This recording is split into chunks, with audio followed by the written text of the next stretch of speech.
The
life force of your bond, a power like life itself, unseen for generations, a dyad in the force.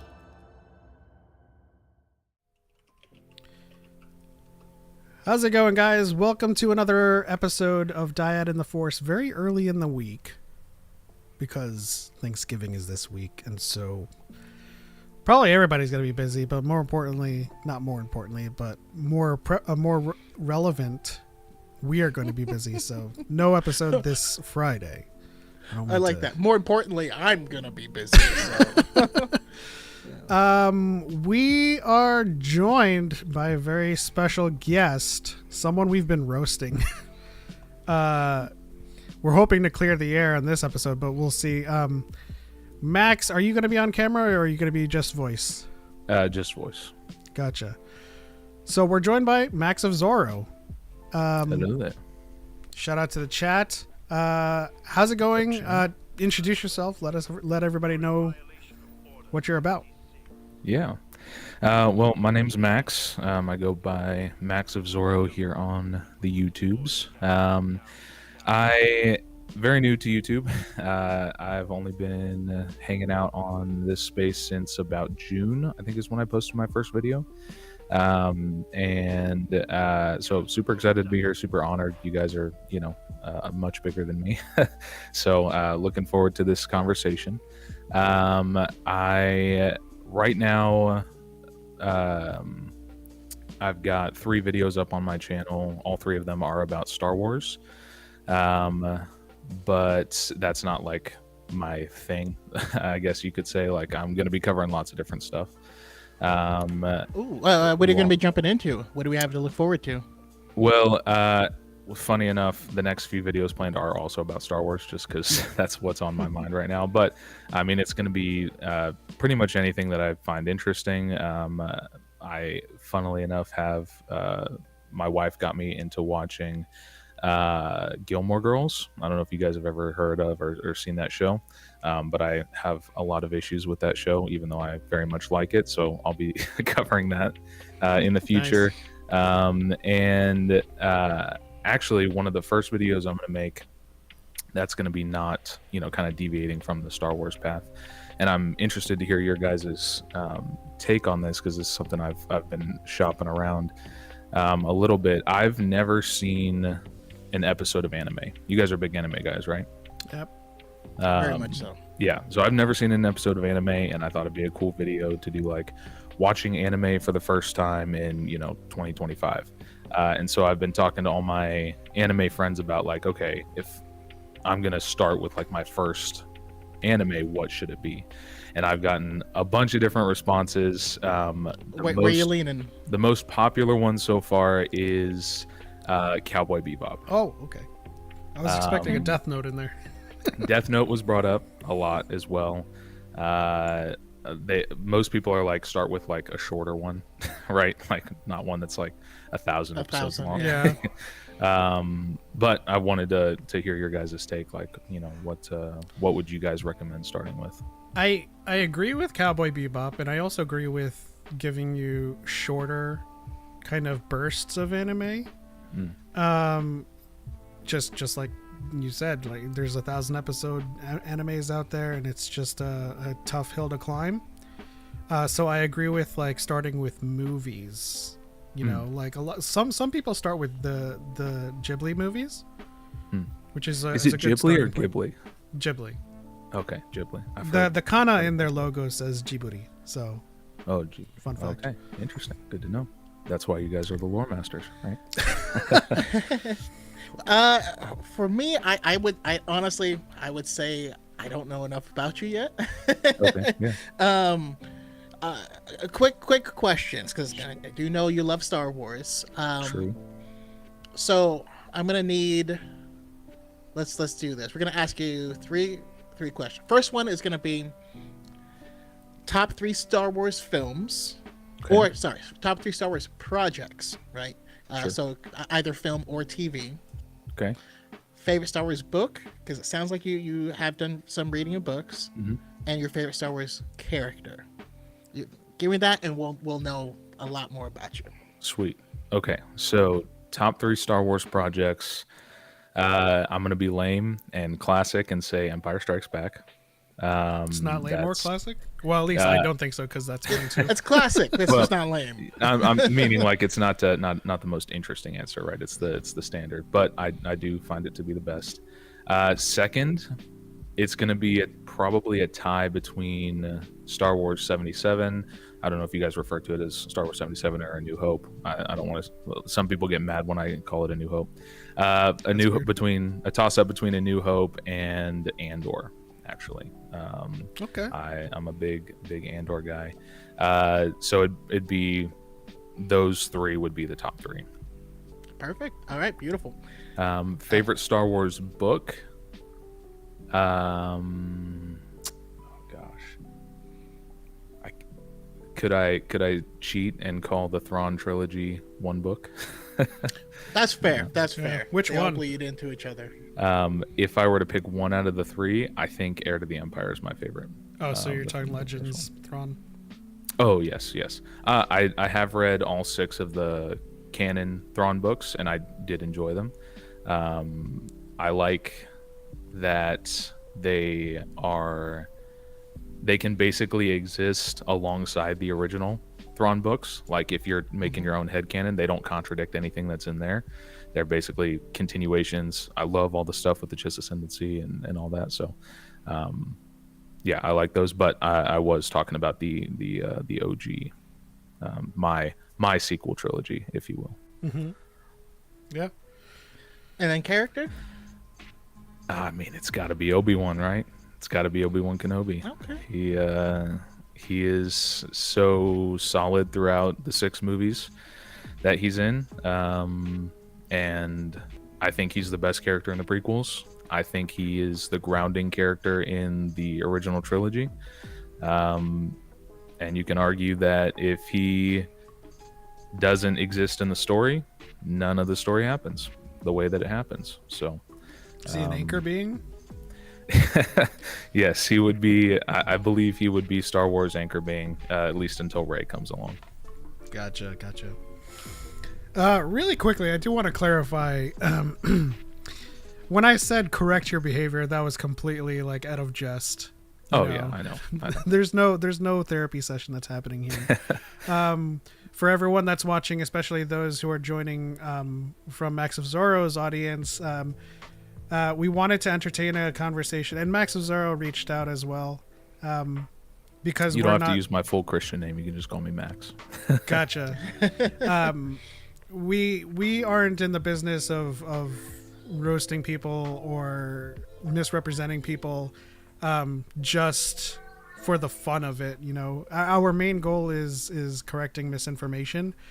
And so when Max reached out, I felt like there was there was either a misunderstanding or we misread the video. And I did get a comment on our reaction saying that these guys can't sense sarcasm. So there may have been, I don't know, because we've been doing this for a couple of years now, and whenever there's like a rage bait video about Disney Star Wars, like we're kind of over it. So Well, it's just we've hit a point in time where some things that should obviously be sarcasm, for a lot of people, they're being serious. So it's Yeah. a little strange.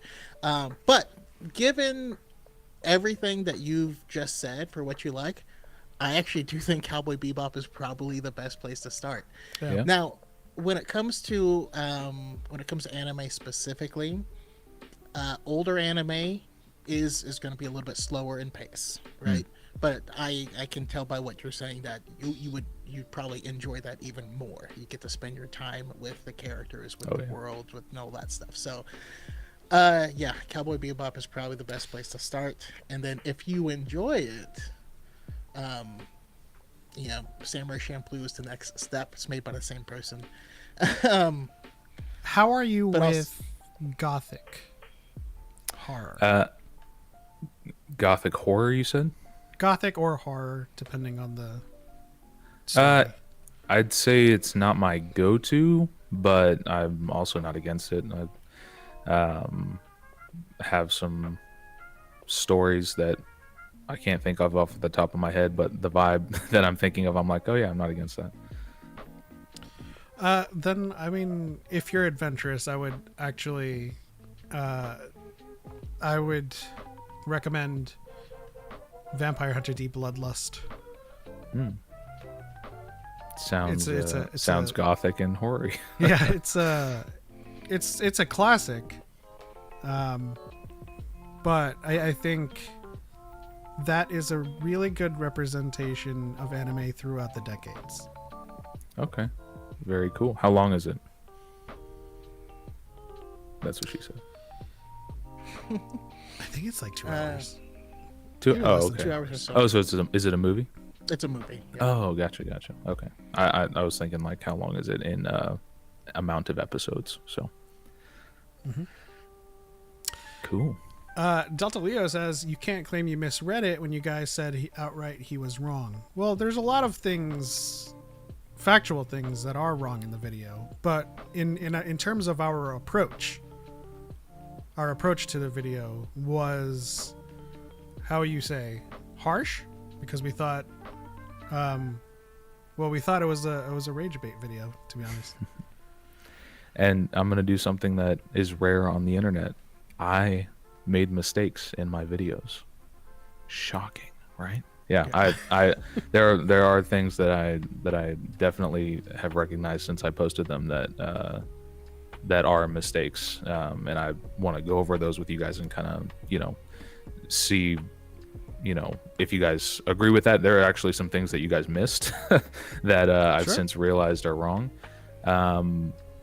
but there's also some things that I think, like we talked about before, either you guys misinterpreted what I was saying, I didn't express it correctly.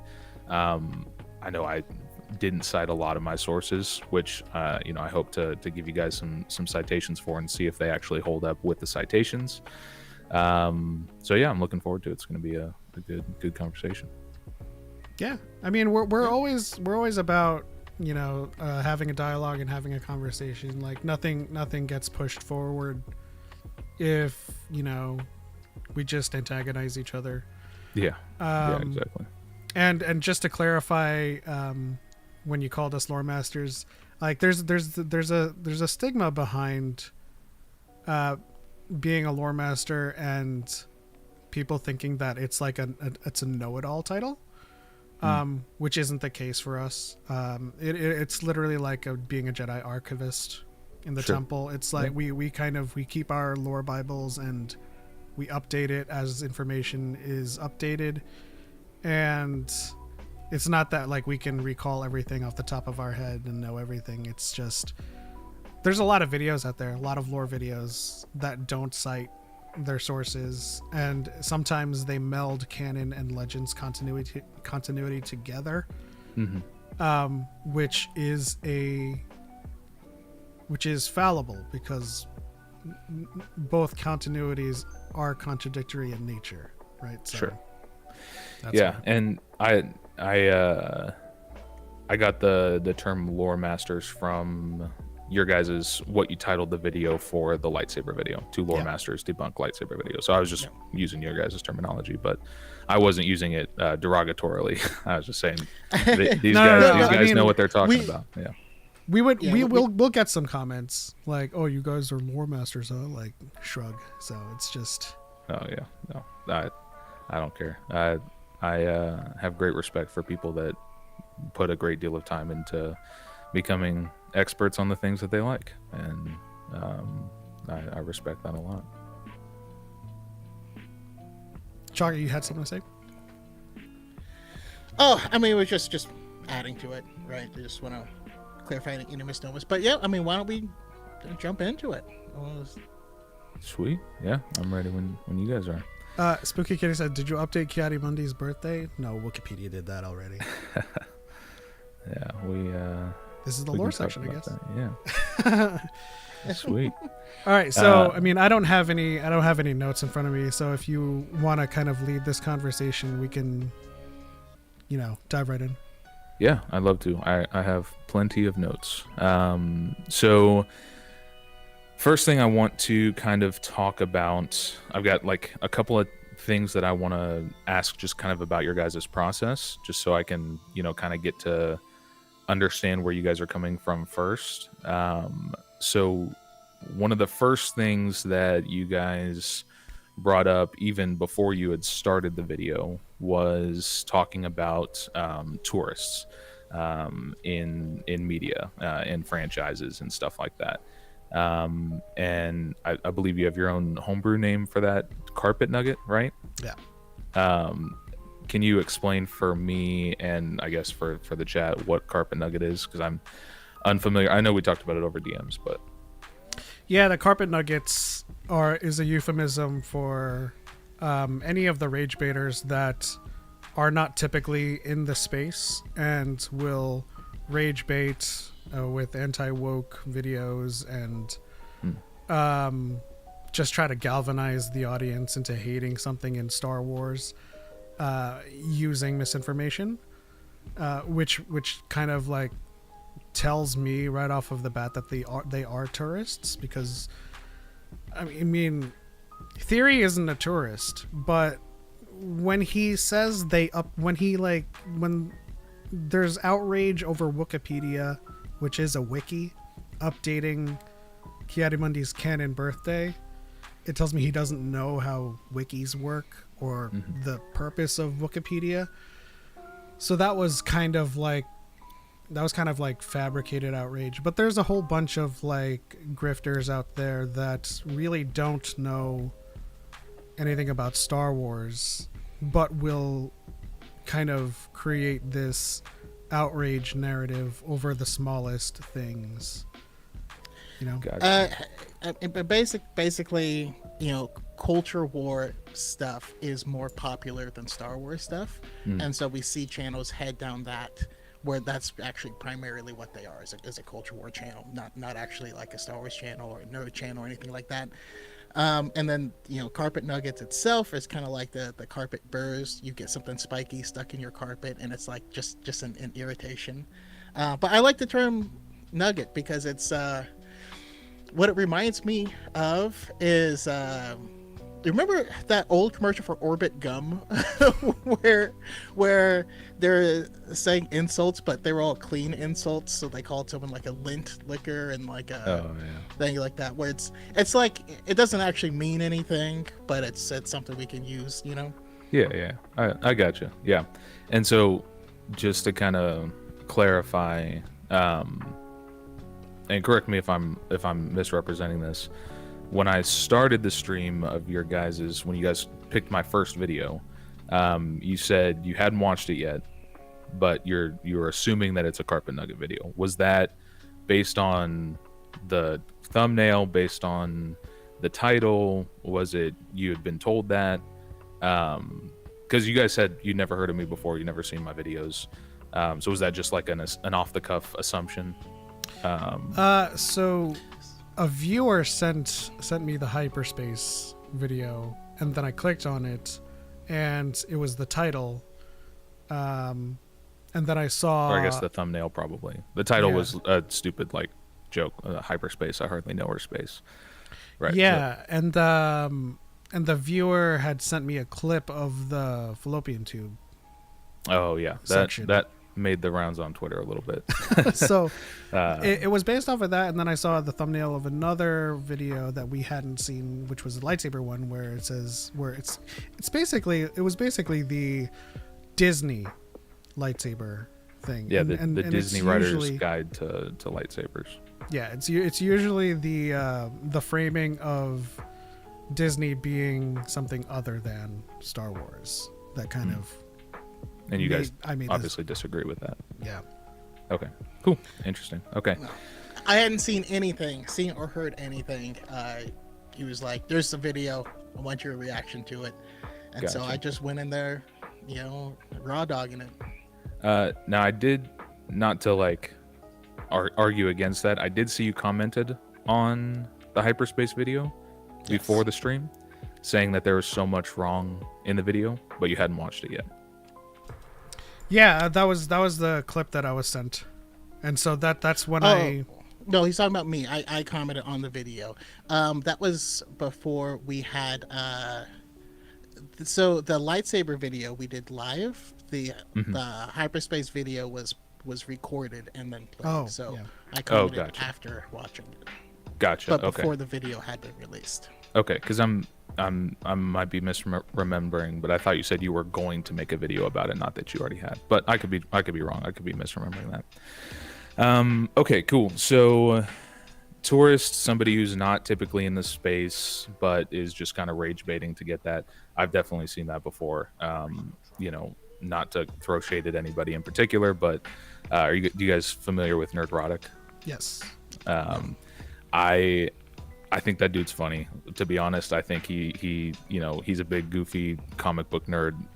But if you look at his thumbnails and look at his titles, they are definitely like, rage baity. So I totally get that. Just to kind of explain where I'm coming from. Obviously, I don't have a huge, channel. I don't have a huge history of content for you guys to look back on and see, any type of pattern. I can totally see how, you might just assume based on the thumbnails at that. I don't think I would consider myself a tourist because just because I don't like what the direction Disney has taken Star Wars since they took over with it. I also wouldn't consider myself as deep into the lore as you guys. Is there like a middle ground that you guys have for people who, because I grew up, since I was 10 watching the Star Wars movies, the OT, the prequels, right? Got super into those. I've seen them a ton of times, right? And then when Disney took over, I was super hyped going into The Force Awakens. I came out of that movie super positively, and I was super excited. I started kind of getting into, all the visual dictionaries and stuff that was coming out around that time. And then The Last Jedi came out. And I think that's probably where you guys and my philosophies kind of split on the series. I view that movie very negatively. I think you guys called it your favorite of the sequel trilogy. Is that correct? Yeah. It's actually my favorite Star Wars film, period. But Yeah, to totally. to go back and kind of a little bit of housekeeping. Sure.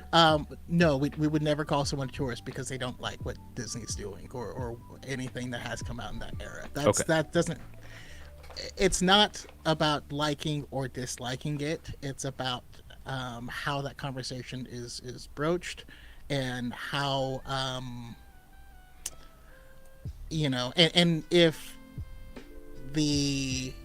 and if those films were viewed from like an intellectually honest perspective, or at least that's kind of our interpretation of it, right? Like, I don't like Rise of Skywalker, right? But I can still explain stuff about it without being like Bad you faith. know what I mean? Like yeah.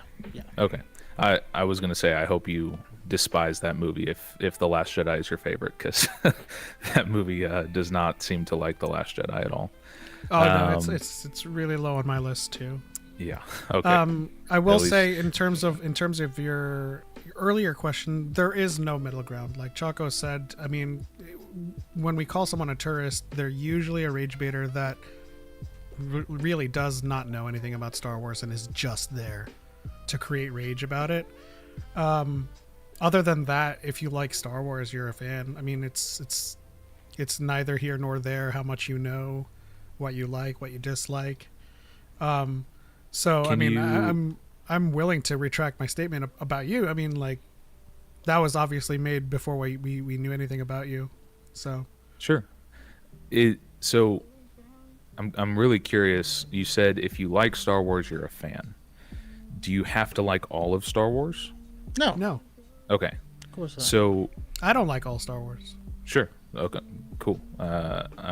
So where's kind of the line that you would draw between, like, how much of Star Wars, I guess, do you have to like in order to be considered a fan in your guys' estimation?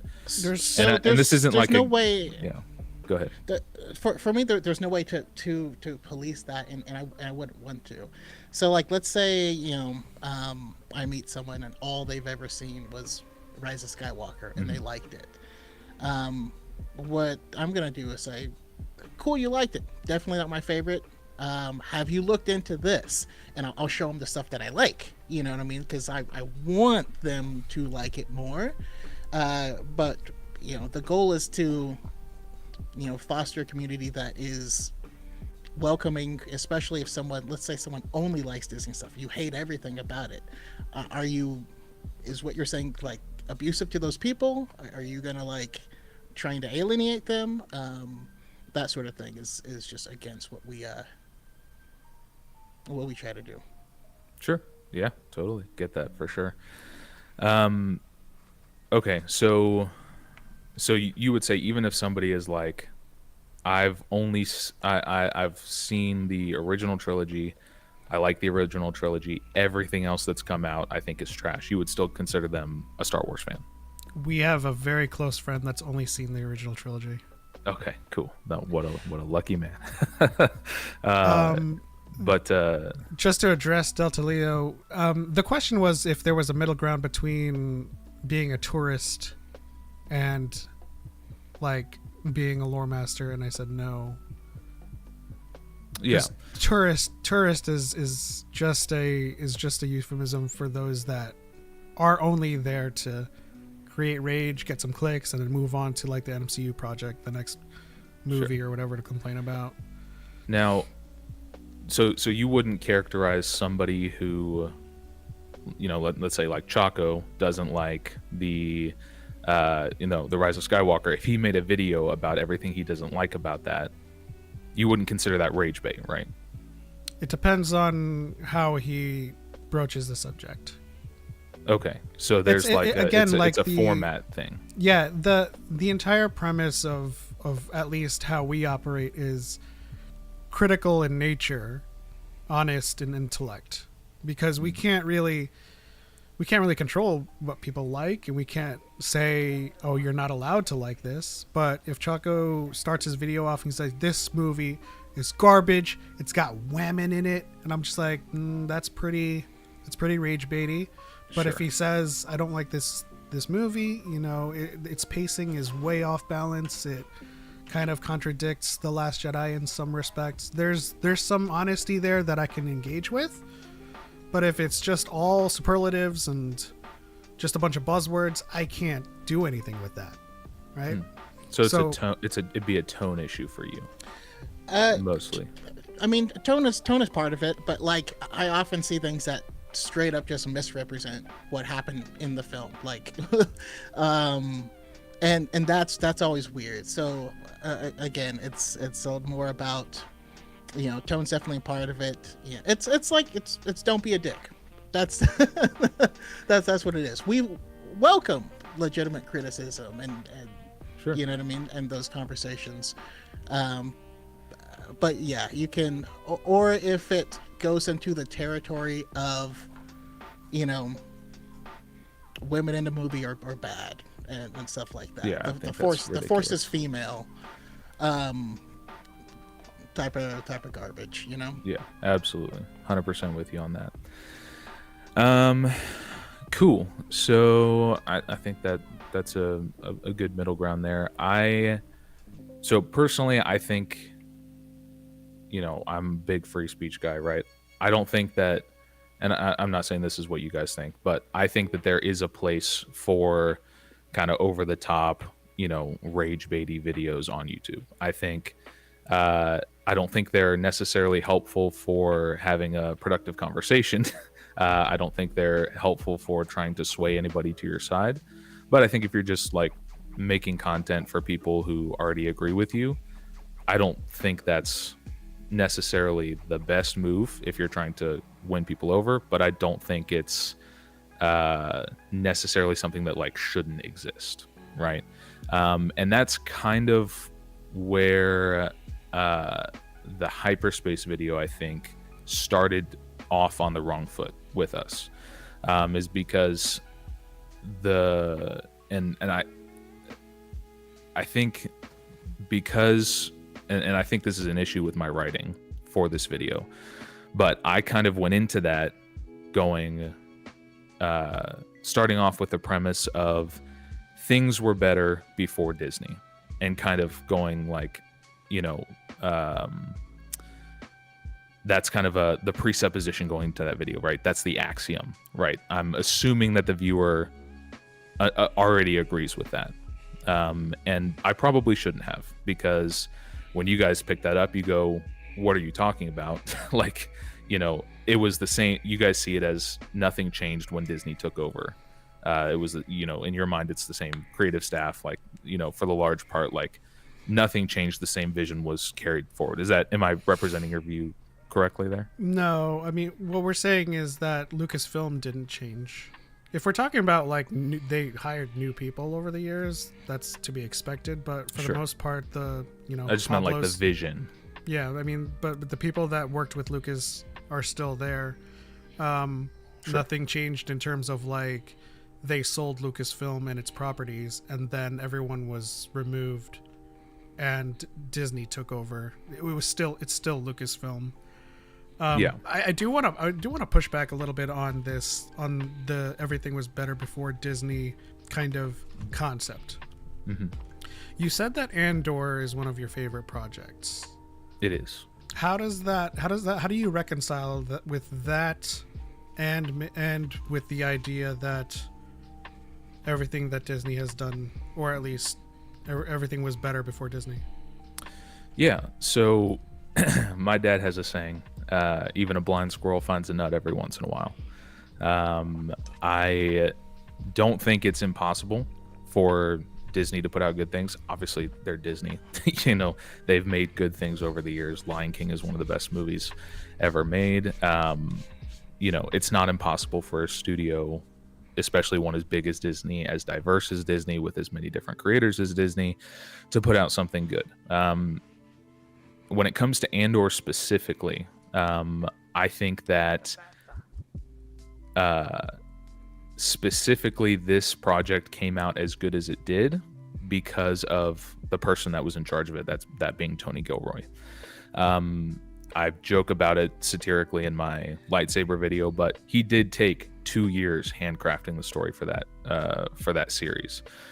He went back, he rewrote, he redrafted, he put a ton of time and effort into making that story as sound and as nuanced and as quality as it is. And I think even you guys would probably agree, while it's not the flashiest, Andor is the highest quality Disney Plus show that has come out. Would you guys agree with that? Oh yeah, I think Andor is amazing. You know, Okay. Bix is my wife. Sure. I even got to go to the premiere. That was awesome. Oh, cool. That's awesome. But yeah, and so that's kind of how we feel about it. It's like some projects we love, some of them we don't like, some of them we're in the middle, and we judge them on a case by case basis, and don't try to overlay, like for one thing, categorizing all of it as Disney specifically, I think that's strange. Like that's a parent company. Kathleen Kennedy was not coming from the Disney side, right? That was someone who George Lucas, specified that they bring in. She was co-chair before the purchase as well. Yeah, but then again, you have, Jon Favreau, who was from Disney, right? And so it's, I don't know. Yeah, that division is also a little weird for me. I can kind of. Oh, go ahead, Element. You were going to say something. Well, so for my part, there's a lot of nuance to the likes and dislikes. Andor, from a critical aspect, is the best project they've ever done. Yeah, I agree with that. My favorite project has nothing to do with critical aspect. It has everything to do with lore and mystique, which is why Ahsoka is my favorite project. Okay. It's not the best project critically. It has a lot of problems.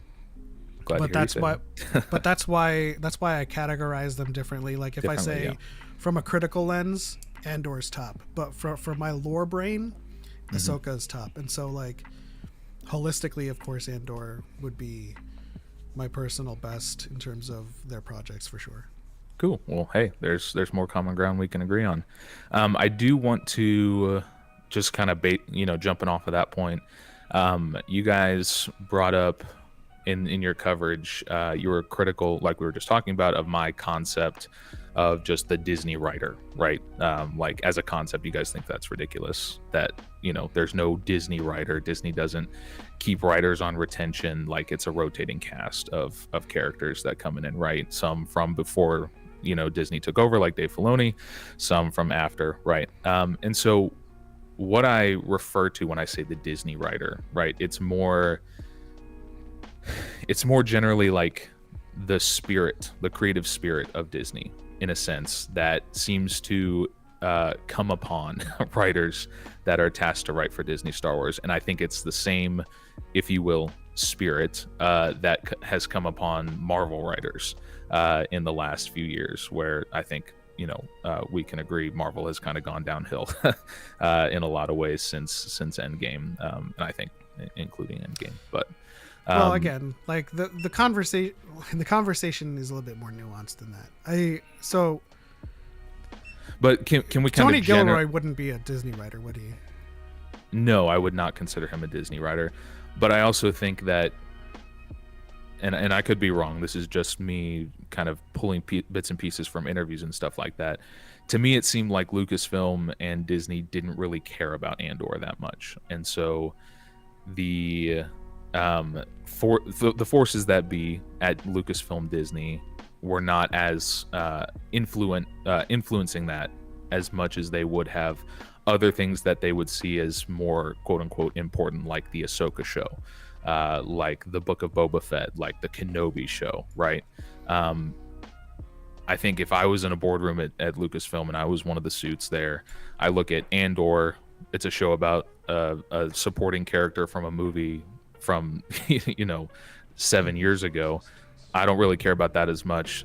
These ones have our A-listers, right? And so from what I can tell, it seems like they kind of left Tony Gilroy to his own devices, so to speak. And I think that's why it came out as quality as it did, because he had the time and he has the talent to do it. When it comes to some of the other people that they've hired, I just don't think they're very talented. I don't think J.J. Abrams is very talented as a writer. I don't think Rian Johnson is as smart as he thinks he is. I don't think that Leslie Headland was the right choice for that particular Disney Star Wars project. I know people say she did great with her project that came out before that. I don't really remember what it was. Well, I think she did Russian Dolls. Russian Dolls. Yes. That's critically acclaimed. Awesome. I don't think she was the right fit for a Star Wars show. And the the Rey movie that got canceled and then is now back as a trilogy that had the director who's only done documentaries before. I thought that was just a really weird choice. The Rey movie was never canceled. Not canceled. It was like changed into a trilogy, right? No, it wasn't changed to a trilogy either. So the Rey movie is coming out and they're doing a new trilogy? The report is a rumor based on inside information that they did contract with Simon Kinberg to do a trilogy, but it was never specified what that trilogy was about. It was one of the editorials that said that they assumed it was a Rey trilogy, but the insiders, or like it was like 10, 11, 12. Yeah, the insiders refuted that. Gotcha. Okay, and that's just from me looking at headlines. I didn't look into it because I frankly don't care. But that's just another thing I just want to kind of piggyback off of, because another one of our big things is just always reading the source. So when we talk about this stuff, it's us having done like exhaustive research into what happened at the beginning. When I feel like there's a lot of thoughts specifically about Star Wars and Disney that are based off of misinformation, and then you feel a way about a thing because of the misinformation, and this stuff just kind of stacks on top of each other, when if you actually examine any of it, you'll find that none of it's actually true. So yeah, I think that's a big issue. That the rumors I heard were different from were refuted by the insiders that you were talking about. This is kind of the reason why we try to lobby against the use of Disney as a monolith, right? Because we're able to recognize that the Infinity Saga was all under Disney as well. I mean, it's just since after the first Avengers movie, because before that it was Paramount. So Paramount kind of started it, and then Disney bought the Marvel Studios, and then from there. But yes, right. So that's still like 13 films, right? Right. Yeah, yes. It's after Iron Man and the Hulk, right? Hulk was Universal. I'm pretty sure the first Avengers 2012 was also under Paramount. Disney didn't have them then. I could be wrong about that. It was Disney that they brought on Joss Whedon. But the point I'm trying to make is that we recognize that that movies can be good and bad. There's going to be hits and misses. But it's not a factor of Disney or not. I think sure. what we're going through with the MCU, and just to kind of like speak just in blurbs, is we're going through the hazing period that happens after the big climax, right? Not every movie is going to hit like Endgame, because it's not nearly the amount of stakes, not nearly the amount of buildup. You don't think it has anything to do with the quality? Well, I mean, quality. Okay, somebody in chat said Disney bought Marvel in 2009, so you're right. Yeah. So, I mean, there's something that I agree with you on. Like when Marvel first started making films, the Avengers characters were the B tier. Those were the characters that they couldn't sell to Sony, and because Sony was just, they only cared about Spider-Man, they were going to keep pumping out Spider-Man films. And I think that the success of the MCU is because these characters weren't so beloved that people weren't overly clutching their pearls on a new interpretation of those characters, and they can kind of relax and let the creators do their thing. I think that that was the main issue with DC trying to do what they're doing. But I thought, like, the Penguin, fantastic show, but it's because the Penguin was a character no one cared about. So I see where you're coming from with that, and I can agree with it to an extent, but I don't see that as a Marvel or Disney thing. Okay. I view that as a expectation meeting reality thing. And so, like, especially when it comes to The Last Jedi, I feel like there's a lot that if Luke wasn't in the movie, that people would like it more, because they just didn't see what they wanted to from their favorite character, which is, you look at Man of Steel. I don't like the movie Man of Steel because I don't it's not, either. that's not what I want from Superman. Sure. I get that, but So let's for the sake of clarity in our discussions, right? Let's just use Disney Star Wars as a category. Okay. Well, in my video I say like the OT era, the prequel era, the Disney era, right? So if I'm saying like, in Disney Star Wars they do this, I'm talking about everything post when Disney took over, as a category. Are you guys okay with me using that term, or would you prefer like sequel era? No, I mean you can use whatever term you want. We're not gonna police you on that. It's just, No, sure. I just mean like so that we can agree on terms. Because if you guys say like I liked, just get to post Disney purchase. It doesn't matter really. PDP, PDP era. Okay, cool. Okay, cool. That's fine. I just kind of wanted to explain like, yeah, I recognize that it's not the same Disney writer that writes everything. It's a different cast of people, but cool. So I do want to address something that was said in chat. Someone said, "Does Legends not matter because it's not canon?" When we try to distinguish between the two continuities, it's for information purposes. My favorite era is in Legends. Like, Choco's read almost all of the Legends books, but like only half. I'll get there. we need to specify our data set so we know we're working off of the same information. So yeah, when someone breaks lore in Legends in canon, it doesn't matter because that's a different continuity, right? So if there was a new Legends project to come out and it did break Legends lore, that would matter, right? It's not that we hate Legends and we think canon is better. It's that we distinguish the two because those continuities are different.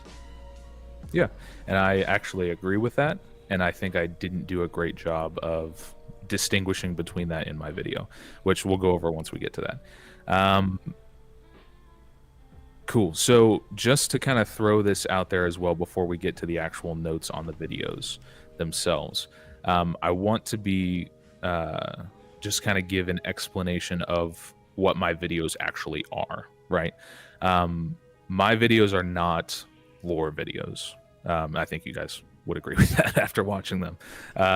They are really the lore that I use, like Hyperspace, Lightsabers, Holocrons was my first video, talking about the ending of the Jedi Fallen Order game. Those pieces of lore that I'm kind of using I'm using them as framing devices to talk about the writing concept that I'm focusing on in the video. So for example, like in my video about holocrons, it's about holocrons. I talk about holocrons. I talk about the differences between how they've been portrayed in different media, but really it's a framing device to talk about the consequences of inconsistent plot devices, right? Like holocrons. That's the MacGuffin for a lot of different stories. My video on Hyperspace is about hyperspace, but I'm really using it as a framing device to talk about inconsistent world building. My video about lightsabers is about lightsabers, but it's really it's a framing device that I'm using to talk about spectacle over substance, which is my main criticism of the lightsabers in the Disney Star Wars era, or the PDP. That subtext, and this might be because you guys were focusing on debunking the lore mistakes that I made, but the subtext about the writing side of things seems to have been kind of missed in your guys' coverage. For example, when you were talking about the lightsaber video near the end, I was kind of doing my final summary, right? I was contrasting Andor, talking about how in an ironic way, how much I like Andor, how they did things right. Why isn't the rest of Disney Star Wars like this? And you paused the video element and you said, you're talking about lightsabers, but then you bring up story, character development, romances. What does that have to do with your point about writing for lightsabers? And for me, it has everything to do with lightsabers, with writing for lightsabers, because it has everything to do with writing for everything, right? Those things are woven into and should be a part of your writing, whether you're writing about hyperspace, whether you're writing about lightsabers, anything like that. And I'm not saying you don't care about that stuff. To push back, I mean, when I said that, what I was talking about is, what does the weight of the lightsaber have to do with the story implications and the writing implications of it? Like, what are all of these things? Like, I can see where you're coming from in terms of the narrative and the storytelling within a duel, but when you're talking about the lethality of a lightsaber forms, and the weightlessness of a lightsaber, that's all kind of neither here nor there. So to kind of push back on that a little bit, I think that they do go hand in hand still, right? If you are portraying a Jedi who is at the height of their power, right, which we're supposed to think that the Jedi in the Acolyte are, right? This is the High Republic, right? Lightsaber forms are important, right? You want to see that represented correctly because it tells you something about the character. It tells you that they are competent with the Force. They're competently trained. And when you don't see that, it kind of takes you out of the story a little bit. It is an issue. You can say it's an issue with the choreography, but the writer, the director is in charge of making sure those things are represented, right? So it is an issue with the storycraft. So what are some examples, since you named Acolyte specifically? 100%. So the fight between Kelnaka and Sol and the Padawan kid, I don't remember his name. I just remember him as the other Baratheon kid. What was his name? Torben, yes, Master Torben, with the really bad wig. Terrible wig. Yeah. Didn't look good in that. Yeah. That fight scene, in my opinion, was one of the funniest, most unrealistic things I've ever seen. And just to give you some examples, right? Wookiee with a lightsaber, right? I'm not expecting him to be, Obi-Wan and Anakin flipping around, right? But when he is holding Torben up against the wall, and Torben has his lightsaber in a backwards grip across his body, and he's able to hold back Kelnaka's lightsaber, that is, like, I was laughing out loud watching that scene, because obviously Wookiees are incredibly strong, and he's a Padawan. I can reconcile that for you. You can explain it. Is that what you said? Or yeah, I mean, I can attempt to, at least. I would love to hear it. Just with the lack of form, lack of finesse, and the lack of training, you can reconcile with whoever is controlling Kelnaka. They are not acting with Kelnaka's abilities and knowledge. They are just controlling a freight train, basically. I'm not going to push back on him being able to hold back a Wookiee's strength, but that is also inconsequential to the narrative, because he survives because of that. Yeah, but but if we talk about story needs, think about plot armor. Right? There are many. I don't like plot armor. Plot armor every instance of reverse grip. Every instance of reverse grip is wrong. Yes, but you know what I mean, like it's not a real sword technique to be used by anyone realistically at any point in time. Wait, say that again. Sorry. The reverse grip on a sword in general, and so like that's also a place where suspension of disbelief, that's just part of it. We're not defending plot armor.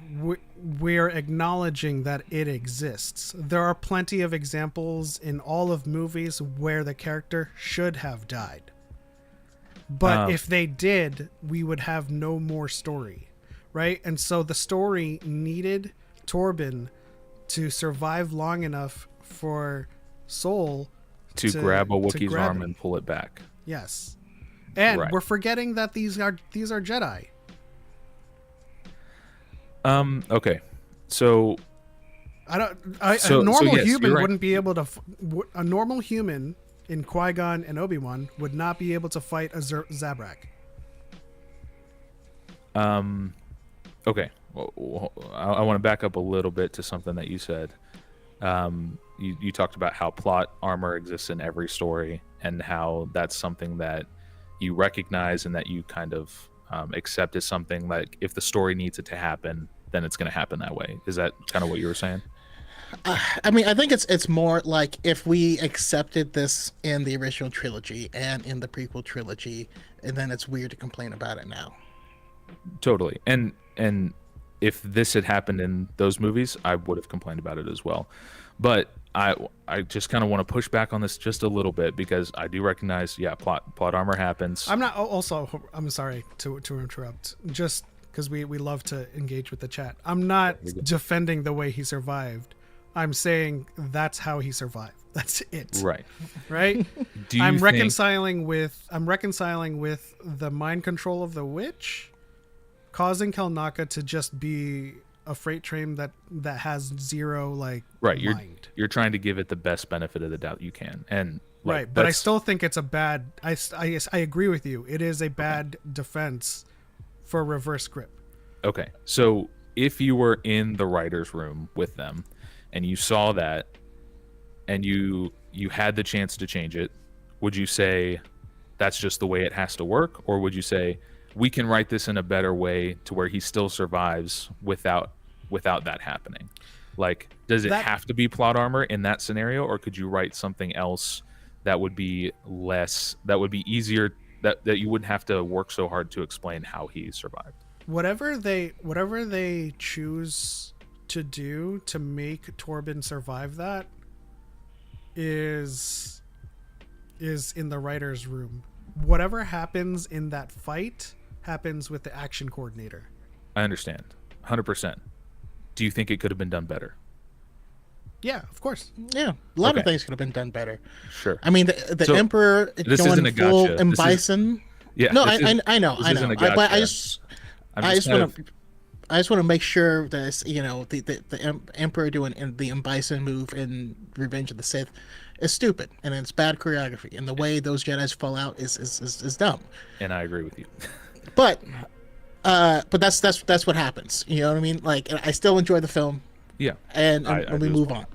So that's kind of what I'm pushing back on a little bit with you guys is throughout the videos, there was a lot of well, this is the way that it happened, and so that's the way that it happened type of justification. And I understand that if you're trying to make the story work, then you can kind of headcanon your way into making it work. My thing is, I look at what's going on, like in the Kelnaka example, and I go, okay, this could have been better. And because I want Star Wars to be good, if I point out that it's bad, and enough people point out that it's bad, then they'll hopefully pay attention to that more next time. Versus if everybody goes, well, I'm fine with that, that's fine, then we're just going to kind of get more of that happening as time goes on. And so it's not me saying like, oh, they're stupid for doing that, they're idiots, like whatever. It's like, why did you do it this way? We can do it so much better. Like it's the Wonder Woman meme. Life is good, but it can be better. I will say real quick that depending on how things are broached, you know, they actually will actively ignore your complaint if it seems nonsensical or not in good faith, and it actually makes it more difficult to get them to pay attention.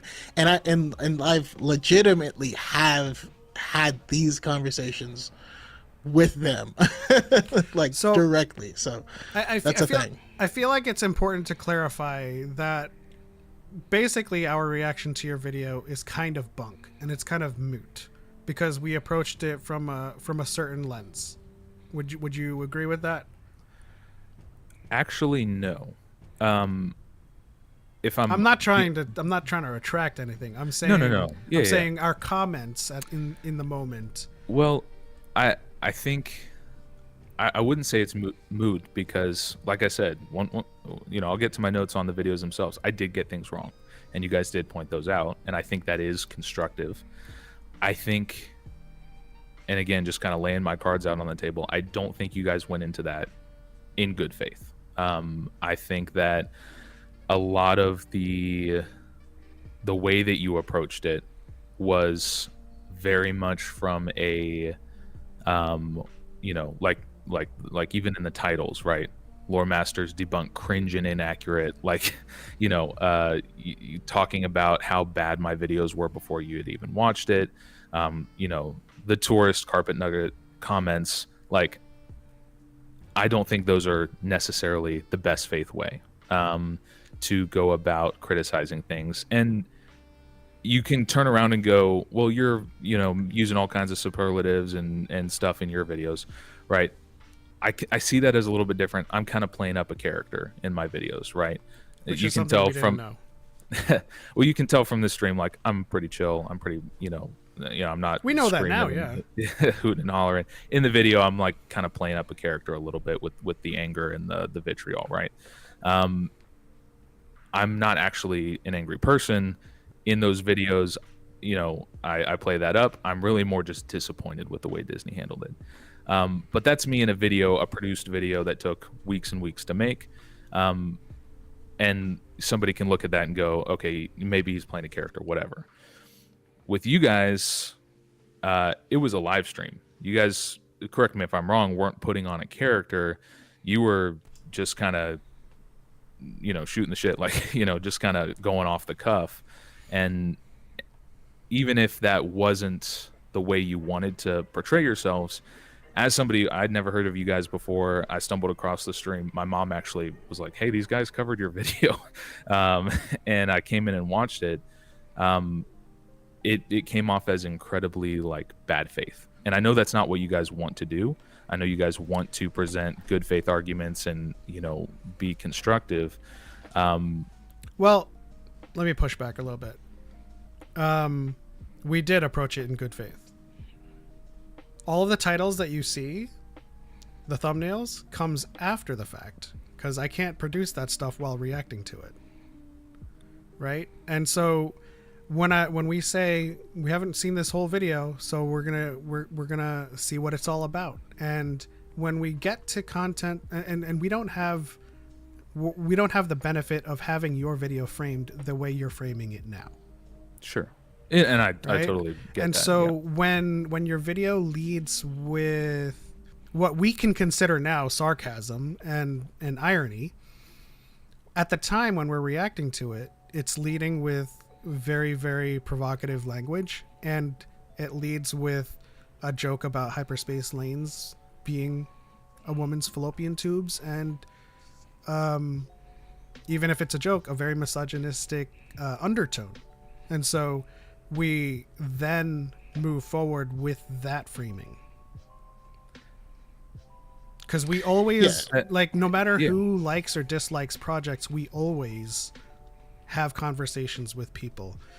I get that when we're reacting to someone, we don't have the benefit of having them defend themselves, and that is something that you didn't have the benefit of.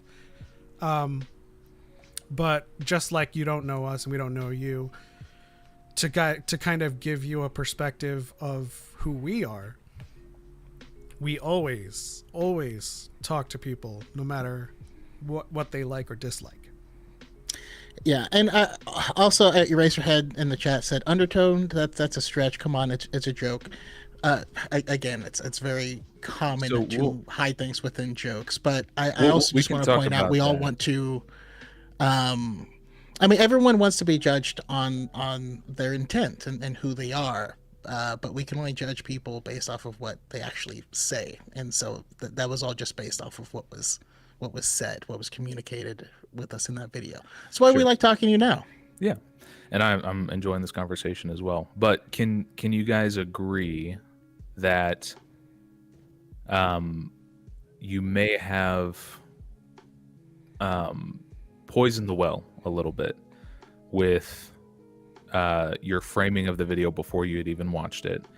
And like, you know, you said the titles and the thumbnails that you put up are after the fact, but they're only after the fact for you. For somebody coming in for the first time, they're seeing that and they're going into it with that pre-knowledge. Can you agree that might add a little bit of bias? And to answer for me on my side, I say yes. Like, if my video titles and things are exposing my bias in the first place, I 100% like will admit to that and, you know, say that yes, that's my bias going into this video. I want people to recognize that I think Disney Star Wars is bad. Correct. Yeah, I would agree. Okay, cool. That's not like a, I'm not saying that's necessarily a bad thing. I just, you know, I just want to kind of throw that out there in case that's something that you guys were not trying to do. Yeah, so again, we're not in the business of misrepresenting anyone. And I was actually planning to take down those videos depending on how this conversation went. Oh, you don't have to do that. At the very least, change the title from cringe and just... Listen, I've said this before. I was talking with somebody on a podcast the other day. I'm fine with being cringe. That doesn't bother me at all. Inaccurate, that's something that I do not want to be. And that's one of the things I'm excited to talk to you guys about is the reason I don't want to be inaccurate with my lore is because if I'm inaccurate, people are going to focus on that instead of the actual argument that I'm making. I guess that segues us nicely into talking about the lightsaber video first. Sure. It's a shorter video, so I have less points to talk about than the big 40-minute one, which I'm surprised you guys chose those two, the two longest ones out of the three. My Holocron video is only 15 minutes long, so yeah, I mean, it was so it was the video that was sent to me was the Hyperspace one, and then we saw how to write Disney lightsabers, and that kind of dovetailed us into that one. Gotcha. Primarily because we've been doing this for years, and like it's always threw up a warning the Disney flag for you. lightsabers. Yeah. Cool. So let's go ahead and hop into the lightsaber video. So right off the bat, I've got a couple of things that I am just, you know, gonna come out and say I was wrong about. Okay. The first one of my buddies, actually, I think he's in the chat, Iron Mandrill, pointed out to me when I sent the video to him for review, and I just didn't update it because I'd already posted the video. When I'm explaining through the lightsaber forms, I got a couple of those things wrong.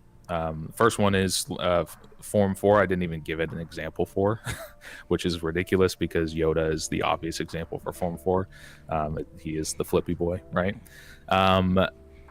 Qui-Gon, I think, also uses form 4. Is that correct? And I showed him using form 5. Okay, I got that wrong. I think I had watched another video about forms, and they said that Qui-Gon used form 5, and I just assumed that they were correct because they were reading directly from that Paths of the Jedi book that kind of goes through the lightsaber forms. So I just, you know, that was my fault for not researching that better. And then the big one is the one that actually kind of blew up my channel, is the lightsaber weight argument. Funnily enough, I took that section. So for each one of my 3 videos, I took a section and posted as a short, as like a trailer to try and get people to go watch the video. And I chose the section where I'm talking about how, you know, satirically, the lightsabers in your story should weigh 30 to 35 pounds, even though the blade's made of light, and that wouldn't make any sense, blah, blah, blah. I got so many people, and that particular short blew up. It's almost at 3 million views. And out of the thousands of comments that it got, about 90% of them are referencing the George Lucas interview with Mark Hamill, where he said, it's Excalibur, it should weigh 50 pounds. Like, saying lightsabers have always been heavy. What are you talking about? And I actually was aware of the concept of lightsabers being heavy before that, and I do couch that argument in the video saying Lightsaber's blade is made of light, which has no mass. That would mean the lightsaber itself has no mass aside from the hilt. And that I should have spent like another 30 seconds talking about, because all of the weight of a lightsaber, whether it's 5 pounds or 50 pounds, is in the hilt. There's some sources that talk about like a gyroscopic feeling in the hilt that kind of gives you the impression of a counterweight, right? You guys compared it to a fire hose in your hand, right? It's hard to control. It's looping back and forth. Magnetic cycler that keeps the length of the blade. 100%, yeah. It is, all these things that make it such a heavy weapon. Now, I think you guys would agree 50 pounds is not the correct weight for a lightsaber hilt. Is that fair to say? That's obviously a little bit exaggerated. Yeah. Okay. I'm glad I didn't have to go down that rabbit hole, because I was like, you guys look like you probably go to the gym a lot. Like a 50-pound dumbbell, like that's not an easy thing to pick up, right? Or like a 50-pound bag of salt, all that condensed down into a thing. That's just blatantly not what we see, even in the original trilogy. I have katanas behind me. They're like 6 pounds. 6 pounds, right? Exactly. Like they're heavy, but they're not 50 pounds, yeah. Right?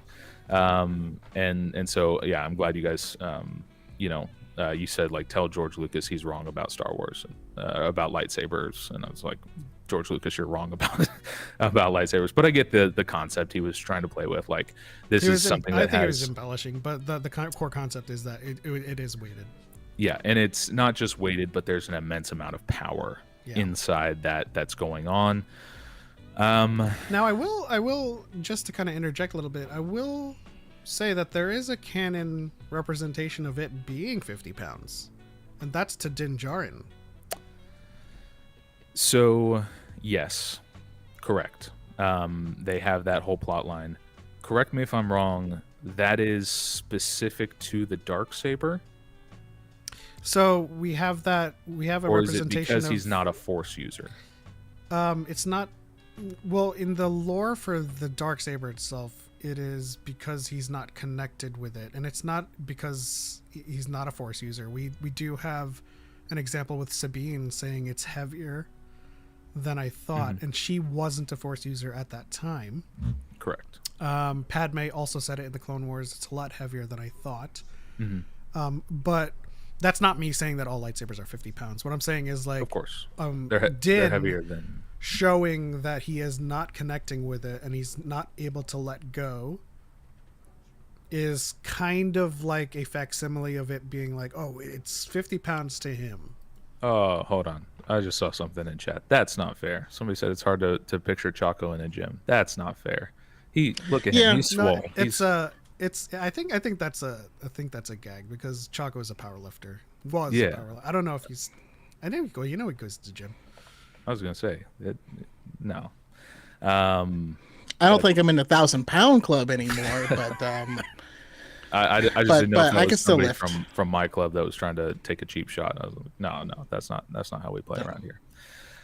Okay, so yeah, I said lightsabers have no weight aside from the hilt.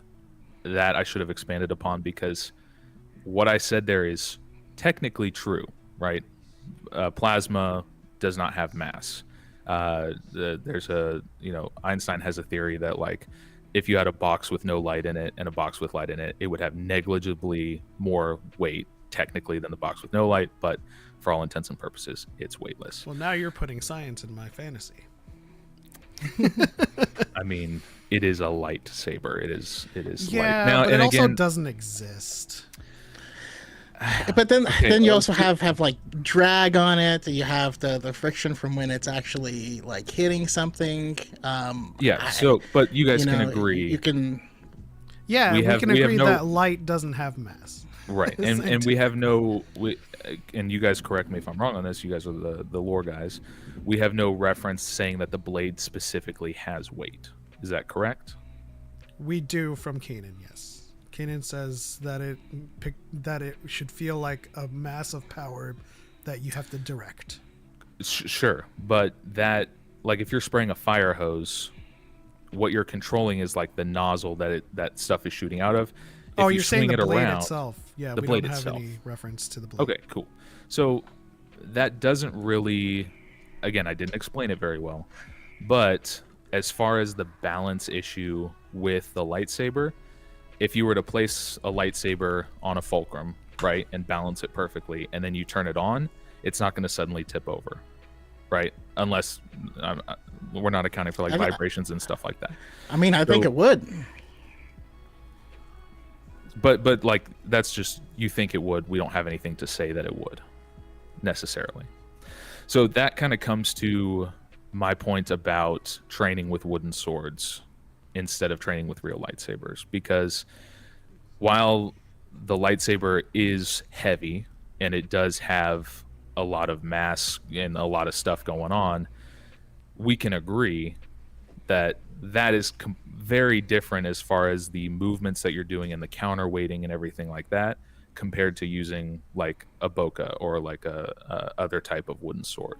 The weight distribution, like if you swing something that's just a handle, even if it's 50 pounds. Really quickly, Delta.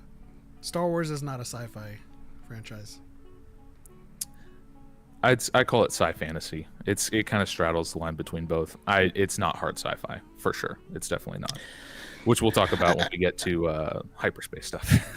Yeah. So I mean, the idea that learning sword fighting with a stick has no transferable skills. Oh, hold on. Okay. Not learning sword fighting, learning lightsaber combat.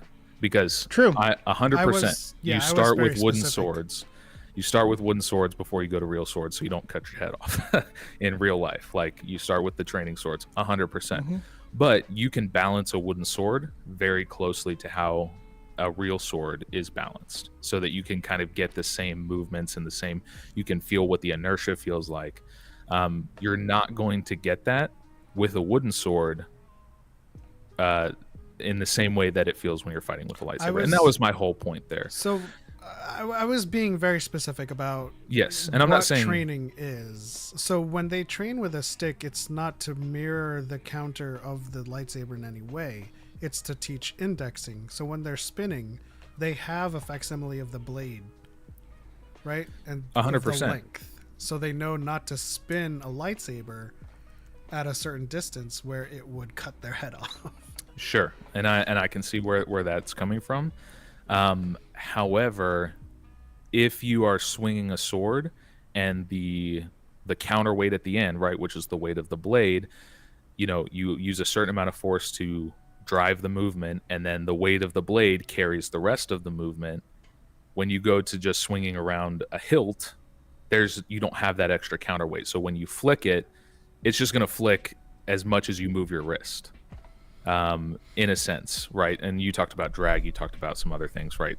That's going to be negligible compared to what it would be with a wooden sword. And I don't want to go down a huge rabbit hole with this because, frankly, it's a little bit of a silly tangent. And that's why it was kind of like an offhanded thing in the video. But I mean, we do have an example, right? We have Rey using a staff in The Last Jedi, running through her training technique. We'll get to and that. Then we have her switching to a lightsaber, and that is meant to show us that what is actually transferable as she runs through the same form of training. Yeah. We also have the younglings in the Gathering. That's kind of what I was going off of. Those kids are younger than the kids shown in the Acolyte, and they are using. I've heard different things. You guys can tell me if that's wrong. They are training lightsabers, right? They don't actually cut. They're kind of like dummy lightsabers. Is that true? The younglings in the Clone Wars were using sticks. No. In the Clone Wars, they had lightsabers. In the Clone Wars series. Oh, I apologize. I thought you said Attack of the Clones. I was referencing the scene in Attack of the Clones when there's Obi-Wan different, comes in. There's different curriculum, and this is something that I like to point out to people who not you specifically, but to point out to people who think that what they see on screen is the only thing that happens, right? So when they're training with the boken or with the sticks, they're training advanced movements, but that does not purport that doesn't assume that their other training exercises would not be without the training sabers. What you're seeing in the Acolyte is just one portion of their overall training process. Sure, but you said training sabers. That is a thing, right? I didn't make that up. Yes. Yeah, that's Okay. a thing. So if that's a thing, what would be the benefit of using a bokeh instead of a training saber? Footwork, angles, vectors. What would change practicing those change- things with What a would with change with a training saber is you can actually deflect bolts. No, but I mean for the footwork movements and the form, like we see in the Acolyte, and that's something that I probably should have pointed out as like a point of praise. They're practicing lightsaber forms there. But what would be, if it's a training saber and doesn't actually cut, what would be the benefit of using the bokeh instead of the training saber there? Because I can only see a positive of using the training saber because it's more analogous to a real lightsaber. So I'm trying to figure out if training sabers exist that aren't going to cut your head off if you swing them around wrong. They're what would be the non-lethal, but I they don't- still hurt. okay? Yeah, and I don't. I mean, my And my again, issue with this kind of tangent is to what end? So if 100, years ago they used Boken and Attack of the Clones, they used training lightsabers, And- or if they used both, or if younglings used a staff one day, a training lightsaber the other day, and then a Boken the other day, just so that they learn how to use multiple different things and can learn how to apply technique across multiple different weapons. I don't understand the point. Well, also just an addendum. They also trained in many different weapons as well.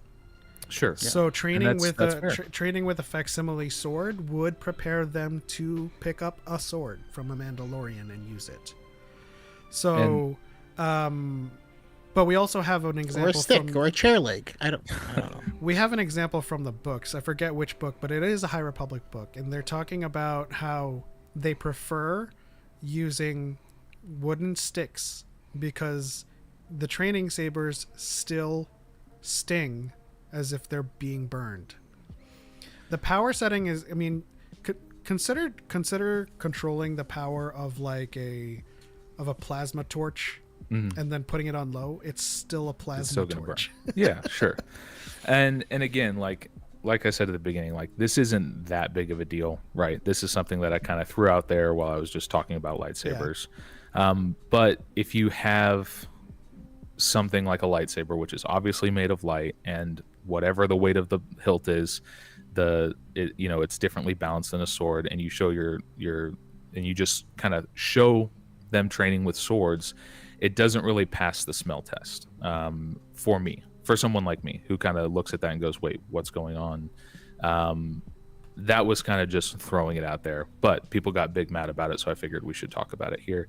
I think if I was like writing a High Republic book, right, and this was something that I had to account for, like the show came out and then I had to kind of account for that, I would probably throw out something like, we see them using training sabers in Attack of the Clones because back in the days of the Acolyte 100 years before, they hadn't figured out the technology to make lightsabers non-lethal, and so that's why they're using swords, right? Just the technology hadn't been invented. Like I said, there's ways that you can kind of yada your way around it. Well, the reason I bring up the different training exercises to begin with is the purpose narratively of that scene. If we divorce it from the entire movie, we are seeing them deflect blaster bolts. So in a sense, their use of training sabers is a necessity in that regard, because Bokens can't deflect blaster bolts. Sure. Right. My whole thing is like, if the training sabers exist, what's the benefit of using the wooden swords then? And like you said, maybe there's a pain element. Maybe they aren't lethal, but they can still do damage. And with all those kids in there swinging them around that much, like I said, I'm willing to give benefit of the doubt. It's just something that I picked up on as like, that doesn't pass the smell test, especially when we have from the prequel something that shows the younglings even younger than them do use real lightsabers in the sense of that. I mean, it's a good question, right? But I don't see it as anything more than that. It's something that's not explained, but doesn't need to be explained for the story. Who knows? Maybe they had a set amount of training sabers. Maybe this or is magic. They run out of power, or Well, like there's so- 1,000 different possibilities. maybe this and is- so I think it's. I'm not someone who will come care up about with that, a yeah. conclusion. Well, I'm not going to come up with a conclusion that makes me mad and then focus on that, because the way, like, quite literally, when I see something like that, I think of oh, that's weird. How could this work? Okay, you know, and I move on from there. I see 1,000 different ways why they could use something different 100 years in the past, so Sure. it doesn't bother me. And I do that's wanna fair. address- For all we know, it could be magic wood that actually doesn't weigh anything. Like, whatever. Like, could, it's yeah. fantasy. You could say it's whatever. I I'm do just want to saying- address Yeah, go VGC for it. in the chat, who said they have to check out lightsabers at the temple so other classes might be using them all. I don't think that's I don't think that's canon, but That's not canon, like, but that's a good explanation. you And that's know, the nice, I mean, it does make sense in the grander scheme of things, because the gathering is specifically so that younglings becoming Jedi get their actual lightsabers. So I don't think that they have like a whole bunch of lightsabers lying around for like they had 10,000 sure. Jedi. Yeah. So like We're at this point we're just kind of speculating. yeah. Now, I do want to just kind of push back again. This is kind of on the same topic.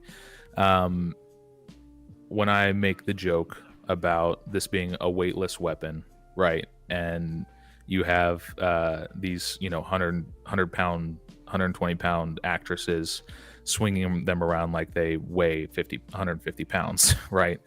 Like the lightsabers are super heavy. I know you guys might not agree with that, but Well, George it was also goes into depth about how it does become a little more weighs less. So in the same video, he does say, as we Right. moved forward and as Luke and we becomes more showed Jedi at proficient- the height of their powers. They have No. more This control is of in it. the original trilogy. So it, like right after I cut off okay. that clip, or right after they talk about weight, he says, as we move forward and as Luke gets more proficient with the saber, he's able to use it in one hand and spin around and do more flighty moves. So in a sense, I think we don't have him explicitly saying it, but I think in a sense George was saying as Luke grew more of an understanding of the Force and connected with it, it would weigh less to him. Sure. Yeah. My point was, it's just kind of from my perspective, where these lightsabers, the blades don't weigh anything, so they wouldn't really weigh anything to swing around. It's kind of a funny visual to see them look like they're using so much strength to lift them, and that's because the props probably are pretty heavy, right? They've got the glowing part inside them, they've got all the battery packs, everything like that. And then it's funny on the other side of that, the people that are arguing that lightsabers do weigh 50 pounds, it's like, well, yeah, then they would be struggling to swing those lightsabers around. I think that's a and little that's what hyperbolic. Sure. Have you held a lightsaber hilt from Doc Ondor's? From what? I apologize. From Doc Ondor's from Galaxy's Edge? Disneyland, from Galaxy's Edge. Oh no, I have not had the pleasure of going They're- to Galaxy's Edge. Heavy They're as shit. chunky. 100%. They are. Yeah. I Oh, I don't- believe it. Yeah. I have a custom Satil Shan hilt. That is heavy as well. So like when I talk about my katanas being like 6 pounds, that's because the hilt is of a wood and then it's wrapped in like, ray skin. But like a lot of these sabers that you get with like that are all metal and stuff and just have like rudimentary electronics, they're coming into like close to like 10 pounds. Some of these hilts. Yeah, 100%. And that's it. That joke, the video itself is a satire, so I'm kind of just throwing around jokes and stuff like that. Yeah. I don't see and again, we haven't talked about the fallopian jokes tube yet. We'll get to that, but I don't see you guys called that little section where I'm kind of criticizing the lightsaber form of the female actresses misogynistic. I never said that they shouldn't be fighting with lightsabers. I never said women shouldn't be in Star Wars. I just was pointing out the funny visual of weightless weapon being swung around like it's very heavy, and that's because in real life it is very heavy, right? And that's just and the actresses are putting in a good performance of putting in emotion and yelling and like selling the fight, in the PDP era, the Disney era, right? They want the lightsaber fights to look more gritty and visceral, and that like they're doing a good job of selling that. Well, we have to consider the era that is most prominent in the post Disney purchase, which is right, and after that's Return of the Jedi. After the Return of the Jedi, they're not as trained. Like, yeah, I totally get that. Can we agree that that little joke in this context is not misogynistic? No. Oh yeah, we can agree. Yeah. Okay. Because, and this is something that I have an issue with. I will. Yeah, go ahead. I will say that is an area where you could say the well is poisoned a little bit. We're very used to people crapping on female characters whenever they don't see them specifically trained for something, and saying like they're a Mary Sue without giving any type of explanation for why they think that it's just a buzzword, right? I mean, even without the buzzword, there is a weird inability to suspend disbelief for female characters that male characters don't have that supposed on them. Yeah, it's a double standard. Yeah, I can agree with that. I think that a lot of times, especially people who are quote unquote on my side of the aisle, right? The people who are more critical, they tend to glom onto things that aren't really that big of a deal. If they liked the story, they wouldn't care, right? Take, for example, the early seasons of Game of Thrones, right? Daenerys is incredibly powerful with her dragons. Nobody called her a Mary Sue because the story is everybody agrees is well written, right? When people are unsatisfied with the story, they look for anything they can glom onto to kind of explain why they don't like the story. And sadly, a lot of them choose to either go the misogynistic route or they go the woke route, which I think woke has just lost. Like, if it had any meaning at all ever, it's such a meaningless buzzword now that I cringe anytime somebody is talking about woke these days, even from my side, from people I agree with. I think it's a meaningless word. Yeah, I mean, from our side, they're the people that talk the most about wokeness. It's like, because we're trying, because, and I want to clarify, this isn't a fantastic conversation, by the way. This is this is what we love to do. Yeah, I'm really so enjoying like when it comes to which side talks about Star Wars and which side is talking about woke, like it's the grifters that are talking about wokeness all the time. Like, we barely mention anything about any of that stuff. Even in like defense of anything, but like yeah, I mean, just to kind of give an example of what we have to deal with, we even had, was it Tizzy Choco that was complaining about Sabine's swordsmanship, and she had training like shown in the show, and so like none of this, like if they're being intellectually dishonest, that's what we're dealing with most of the time. Yeah, and I totally get that.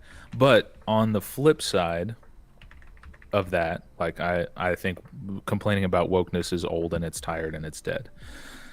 I think there can be a tendency for people who are pro Disney or sorry, not pro Disney. We don't like that term. Pro the direction Star Wars has moved in, right? To view any criticism of a female character as misogyny, whether it is or not. Now, I'm not saying you guys do that, but can you agree that that happens from time to time? It for sure happens. Right. Somebody says like, I don't like that this character did that, and they go, "You're a misogynist for, for hating on a woman." Right. Well, can you guys agree that that's it does happen, and that's the nature of the internet. It happens just as on both sides. No, it happens just as frequently as someone is misogynist. So it's kind of just like a teetering thing that happens where there's like a person that's being completely misogynist, and then another person who has a totally legitimate criticism gets dragged down with them, and Do you so really it's think like it's an 50-50? overcorrection. I don't know the ratios, and I'm not going to pretend to know like the percentages, but I know it happens to the point where there's an overcorrection on either side. Sure, and I can agree with that, because I would say like a lot of the decision, like people are big mad right now about the new How to Train Your Dragon remake. I don't know if you guys have paid attention to that at all, but people are big mad about it because they race swapped Astrid, right? Bro, who cares, right? Who really cares? I think they chose her because she was the best actress for the role. Yeah, but, I mean, my my short response to that was, what about Gerard and Mason Thames? Like, Mason Thames is from Texas. Gerard is Scottish. Exactly. This isn't about Vikings. Right, exactly. And I think that's such a silly criticism, when the better criticism is, why is this movie even happening in the first place? Yeah, that I can get on board with too. But then we flip to the other side and we look at a show like Velma, which I think, even people on the left, on the liberal side, on the quote unquote woke side of things, they thought that show went too far with all of the crazy anti-men, anti-right sentiment that was in that show. They were like, "You guys are making us look bad," type of thing. So, like you were talking about, it's certainly exists for sure. It's on both sides of the aisle, and so I'm glad that we can agree that, like, just because a criticism is of a woman, it's not misogynistic. I have criticisms of women, but it's it totally just they talk depends too on, much, and no, I'm just kidding. Like Rey is not even in my top 10 characters. Like, what I'm hoping for the new Rey movie is that her story and the depth of her character gets more robust, but like it all really just comes down to why you're having a criticism of a woman that kind of takes things to the next level. Because like in my reaction to Literature Devils Mary Sue, my takeaway was they're either all Mary Sues or none of them are, because they all follow the same kind of template. Yeah, I can agree with that. Okay. Quick question, though. Go for it. Would you agree that that someone can express like misogynistic views without intending to do so, or can hold those values without being aware of it? Yes, but I think I agree with that, but I think that intent plays a big role in it as well, because if somebody has a view, right, but they don't realize that it is misogynistic or whatever, and they express it in good faith, right, that doesn't necessarily make them a bad person. But you can go, hey, that is really a messed up thing to say. Like, would you want somebody talking to your daughter like that? Blah, blah, blah, blah, blah. You can kind of like approach them in good faith instead of just pointing your finger saying misogynist and like, writing them off completely. I agree with you. And But so what you're yeah. just describing is, because I can't control what other people do, but I can control what I do. So that's actually exactly what we try to do is understand why. But yeah, if we're just going off of the words, sometimes words can potentially reveal something that people may not be aware of. Words have no internal tone. biases, but the other thing is one of them is a reaction to the other, and so when it comes to that, I mean, I'm gonna lean more towards addressing the instigating event more than the result of it. Yeah, and again, I'm not saying you guys went into it in bad faith. I think it was just kind of a misunderstanding of the point. And again, I'm so new to YouTube. I've got 3 videos up. It might have been a presentation issue on my end. I'm totally willing to accept that. Which also, I mean, I'm gonna, credit where credit's due. Not a lot of people would be willing to come on to talk, and we often extend these invitations to people as like even in our comment section on TikTok. It's just like if you have like a problem with how we are approaching something, we come onto our show and talk. We're not gonna like double team you and like roast you and vilify you in any way. It really does help to have people be willing to have a conversation. And these are the conversations that I love to have rather than, is this trash? Is this woke? Or whatever, you know what I mean? Yeah, just talk about the actual points. Mm-hmm. Speaking of jokes, I am going to be a little bit salty here. In the Lightsaber video, I watched both the VOD version and then the one that was uncut that was just from the stream. When I'm going through the lightsaber forms, I make the joke when I'm talking about Count Dooku's lightsaber about the curved tilt. You guys kind of thought that was funny, and then you cut it out of the re-upload. I was like, come on. Oh, so like in full transparency. Yeah, full transparency. Mm-hmm. The cut version is usually for length. Sure. Yeah, and I totally get that. I was like, that's one of the jokes that I'm. That's one of the jokes that I'm the most proud of, and I it's mostly a joke, salty. I'm not actually salty about it, but even I was watching it. You guys were like angry at me for the first like 10 minutes, and I made that joke, and Choco like chuckles a little bit. I'm like, okay, I got you a little bit. But yeah. I mean, the curve and the hilt also detracts from the length. That's true. Yes. That's true. That's true. I didn't think about that. I should go make some notes. I want to touch real briefly on Rey had combat experience with her staff, and that translates to the lightsaber. Sure. Can you explain to me how that works? Not fully. So there are weapon skills and there are martial arts skills. Mm-hmm. Some skills are transferable, some are not. But her having previous experience with the staff is something that we see early in The Force Awakens, and it's meant to imply that she's used this thing to fend off people, and that's how she survived in the desert for this long. Sure. Element, it seems like you've had some martial training, is that right? Yeah. Okay. This is a bow staff a sword-like weapon? It can be. It depends on where you choose your lever point. Based on what we see her, how we see her use it in the show, where she's using both sides, almost like the way Maul used his lightsaber to hit and to stab and to poke with it, right?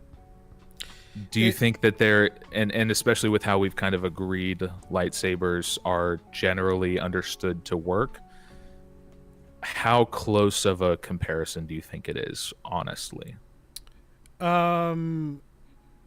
It's not a one-to-one comparison at all, okay. Which is why she's shown looking at the two and trying to find the commonalities between the two in terms of lever experience, and which is why in the very same scene she erroneously follows through and cuts through the rock and kind of annoys the shit out of the lanai. So she's not perfect in that regard, and I don't think she's ever perfect in her sword form, in all of the movies. Sure. If we could go back to 2017, I'm sitting in the movie theater with two of my friends. They had already seen the movie. They were bringing me along just to watch my reaction, because I hadn't seen it yet. That scene, that 3-4 minute scene where she's swinging her lightsaber around the rock, my jaw was like on the floor, because I couldn't believe it was. I was having a hard time believing that what I was seeing was real, that they were using this to show us that she is training with the lightsaber. I found that to be such a, oh my gosh, guys, stop talking about how she's not training with the light. Fine, we'll give you a scene of her training with the lightsaber. Luke's grumpy right now, so he's not going to be the one training her. Let's just have her train by herself with this giant rock. And Luke kind of looks at her and is like, what are you doing? and she starts off with her staff, and then she looks at the staff, looks at the lightsaber, looks at the staff, and then switches them out. It was such like a, for me, and again, this is, I'm just kind of describing my experience on first watch. I was like, what is going on in this movie? What am I supposed to understand? That she is going to be able to swing this lightsaber around without any instruction, just using intuition, I suppose, from her staff, which is a lever, but it's completely different than a lightsaber. And then they're going to use this scene to justify that she's trained enough for some later fight in the movie. And she's never trained enough. I think I don't know. I'm not gonna sit here and require people to have any kind of martial arts training to understand it, but like, she never shows any proficiency outside of basic level footwork and indexing with the lightsaber, which is why she could barely hold her own in the throne room, which is why she loses to Kylo Ren on Death Star 2. She's never really shown to have any martial prowess outside of what little she's shown to be training with it, with in regards to the rock or any kind of training she does with Leia. And to that end, Luke is never shown any training with a lightsaber. Not technically true, right? We have the scene aboard the Falcon in hyperspace where he's training against the remote. Right. We can infer, and again, I am inferring. This is conjecture, but we can infer from that Obi-Wan is using that time in hyperspace to give him some pointers. Right. So to push back, if we're inferring from him deflecting with the training remote, that Obi-Wan then went on to do some basic drills with him. So it would have been before, right? Because they get interrupted. They're coming up on Alderaan. They go to the cockpit straight from there. Right. So if we infer that much from that scene, can we not infer that training with the Rock also led to, as soon as Luke decided he's going to train her, that he trained her as well? I think that you could make that argument. That off screen, in between, because I'm sure you're familiar with this criticism. Luke says that there's going to be 3 lessons. He only mentions lessons 1 and 2. We can assume, hey, maybe lesson 3 was all about lightsabers, right? What I was referencing with A New Hope, with him training with lightsaber, we do see him training there. The difference is he doesn't fight with a lightsaber in that movie. He doesn't fight with a lightsaber until after he's spent weeks with Yoda on Dagobah, where, again, we're not shown any lightsaber training there, right? But we are shown him doing acrobatics. We're shown him practicing the Force.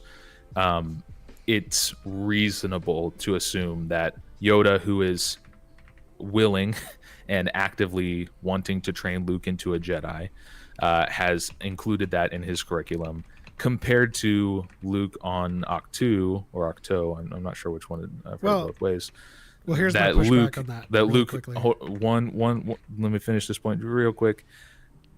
Luke is a very unwilling teacher in The Last Jedi. He is very reluctant. He thinks the Jedi ways are bad, and he really, again, according to my media literacy, which you guys criticized in my video, but so I could be wrong about this, but it seemed like he was only opening her up to the Force to show her why she shouldn't want to be opening up to the Force.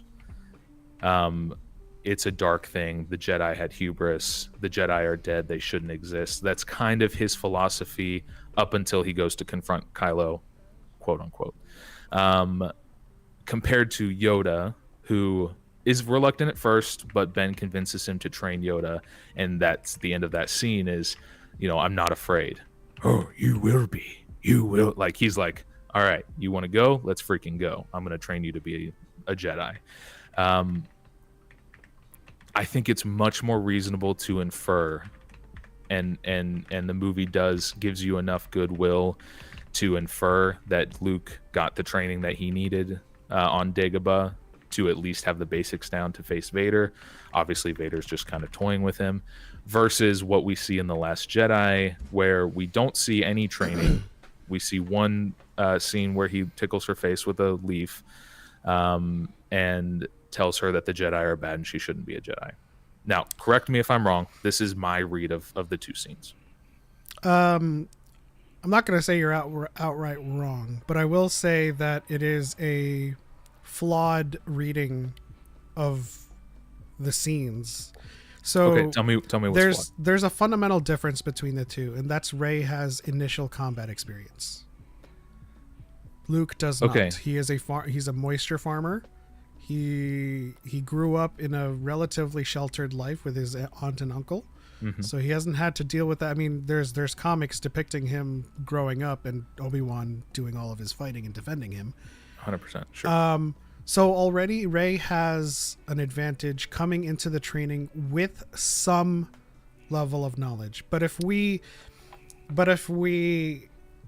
line up their training, it all makes sense.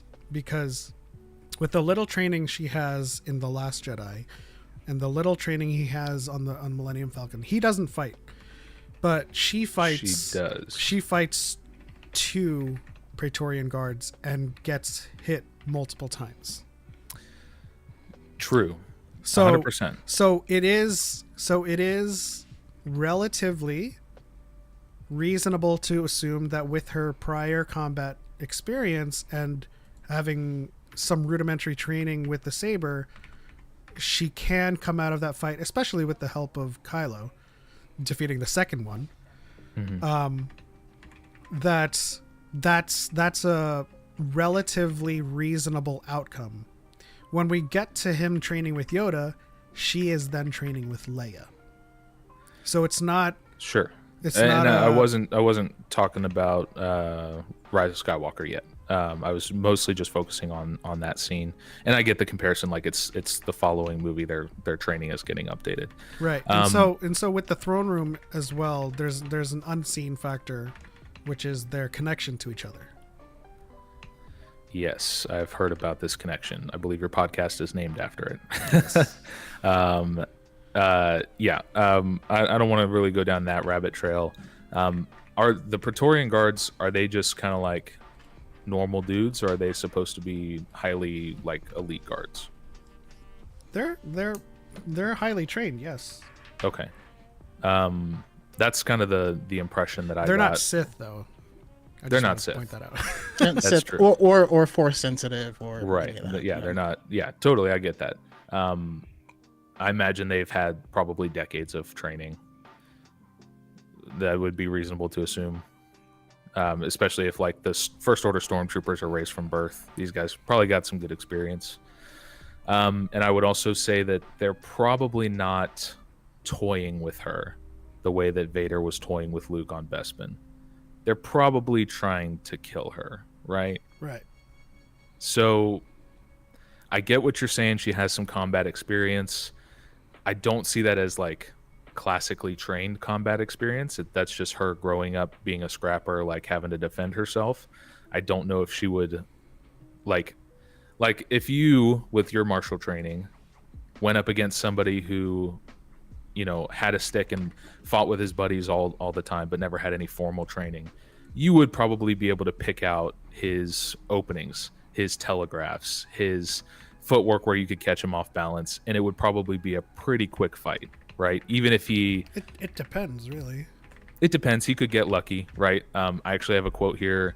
One of your chatters say that Rey doesn't win unless she has supernatural intervention, and you agreed with that. And that's fine. Like, we can say the Force helped her out in that fight. For me, if these are supposed to be elite guards, and her with very limited training, let's say not no training, very limited training, very limited experience, is even able to hold her own, which like you said, she does get hit, but she doesn't die. That to me is a much bigger leap than, oh, I see you've done some training with Obi-Wan, let's see what you got. And he kind of like toys with him for a little bit until he gets a lucky shot, and then the fight is over.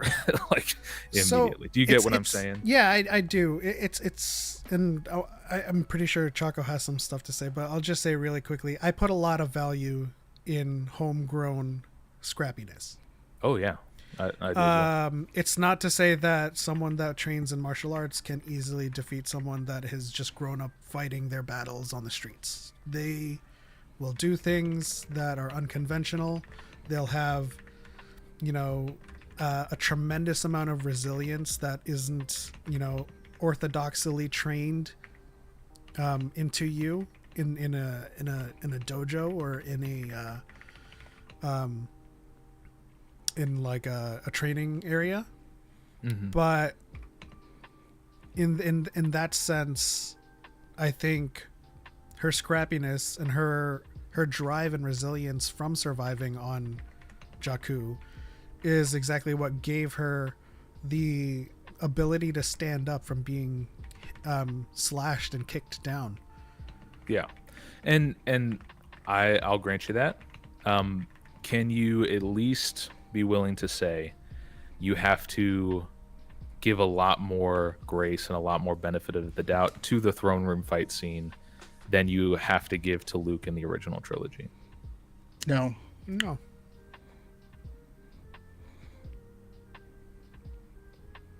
You don't have to extend her any more benefit of the doubt than you have to give to him. I would say that Rey holding her own with a couple dudes. I shouldn't say a couple dudes. I'm not trying to downplay it, but sure, they're elite guards, Praetorian guards, right? But Luke, with his limited training and limited access to training against Darth Vader, who trained as a Jedi, who was in war and as a Sith and all of this stuff.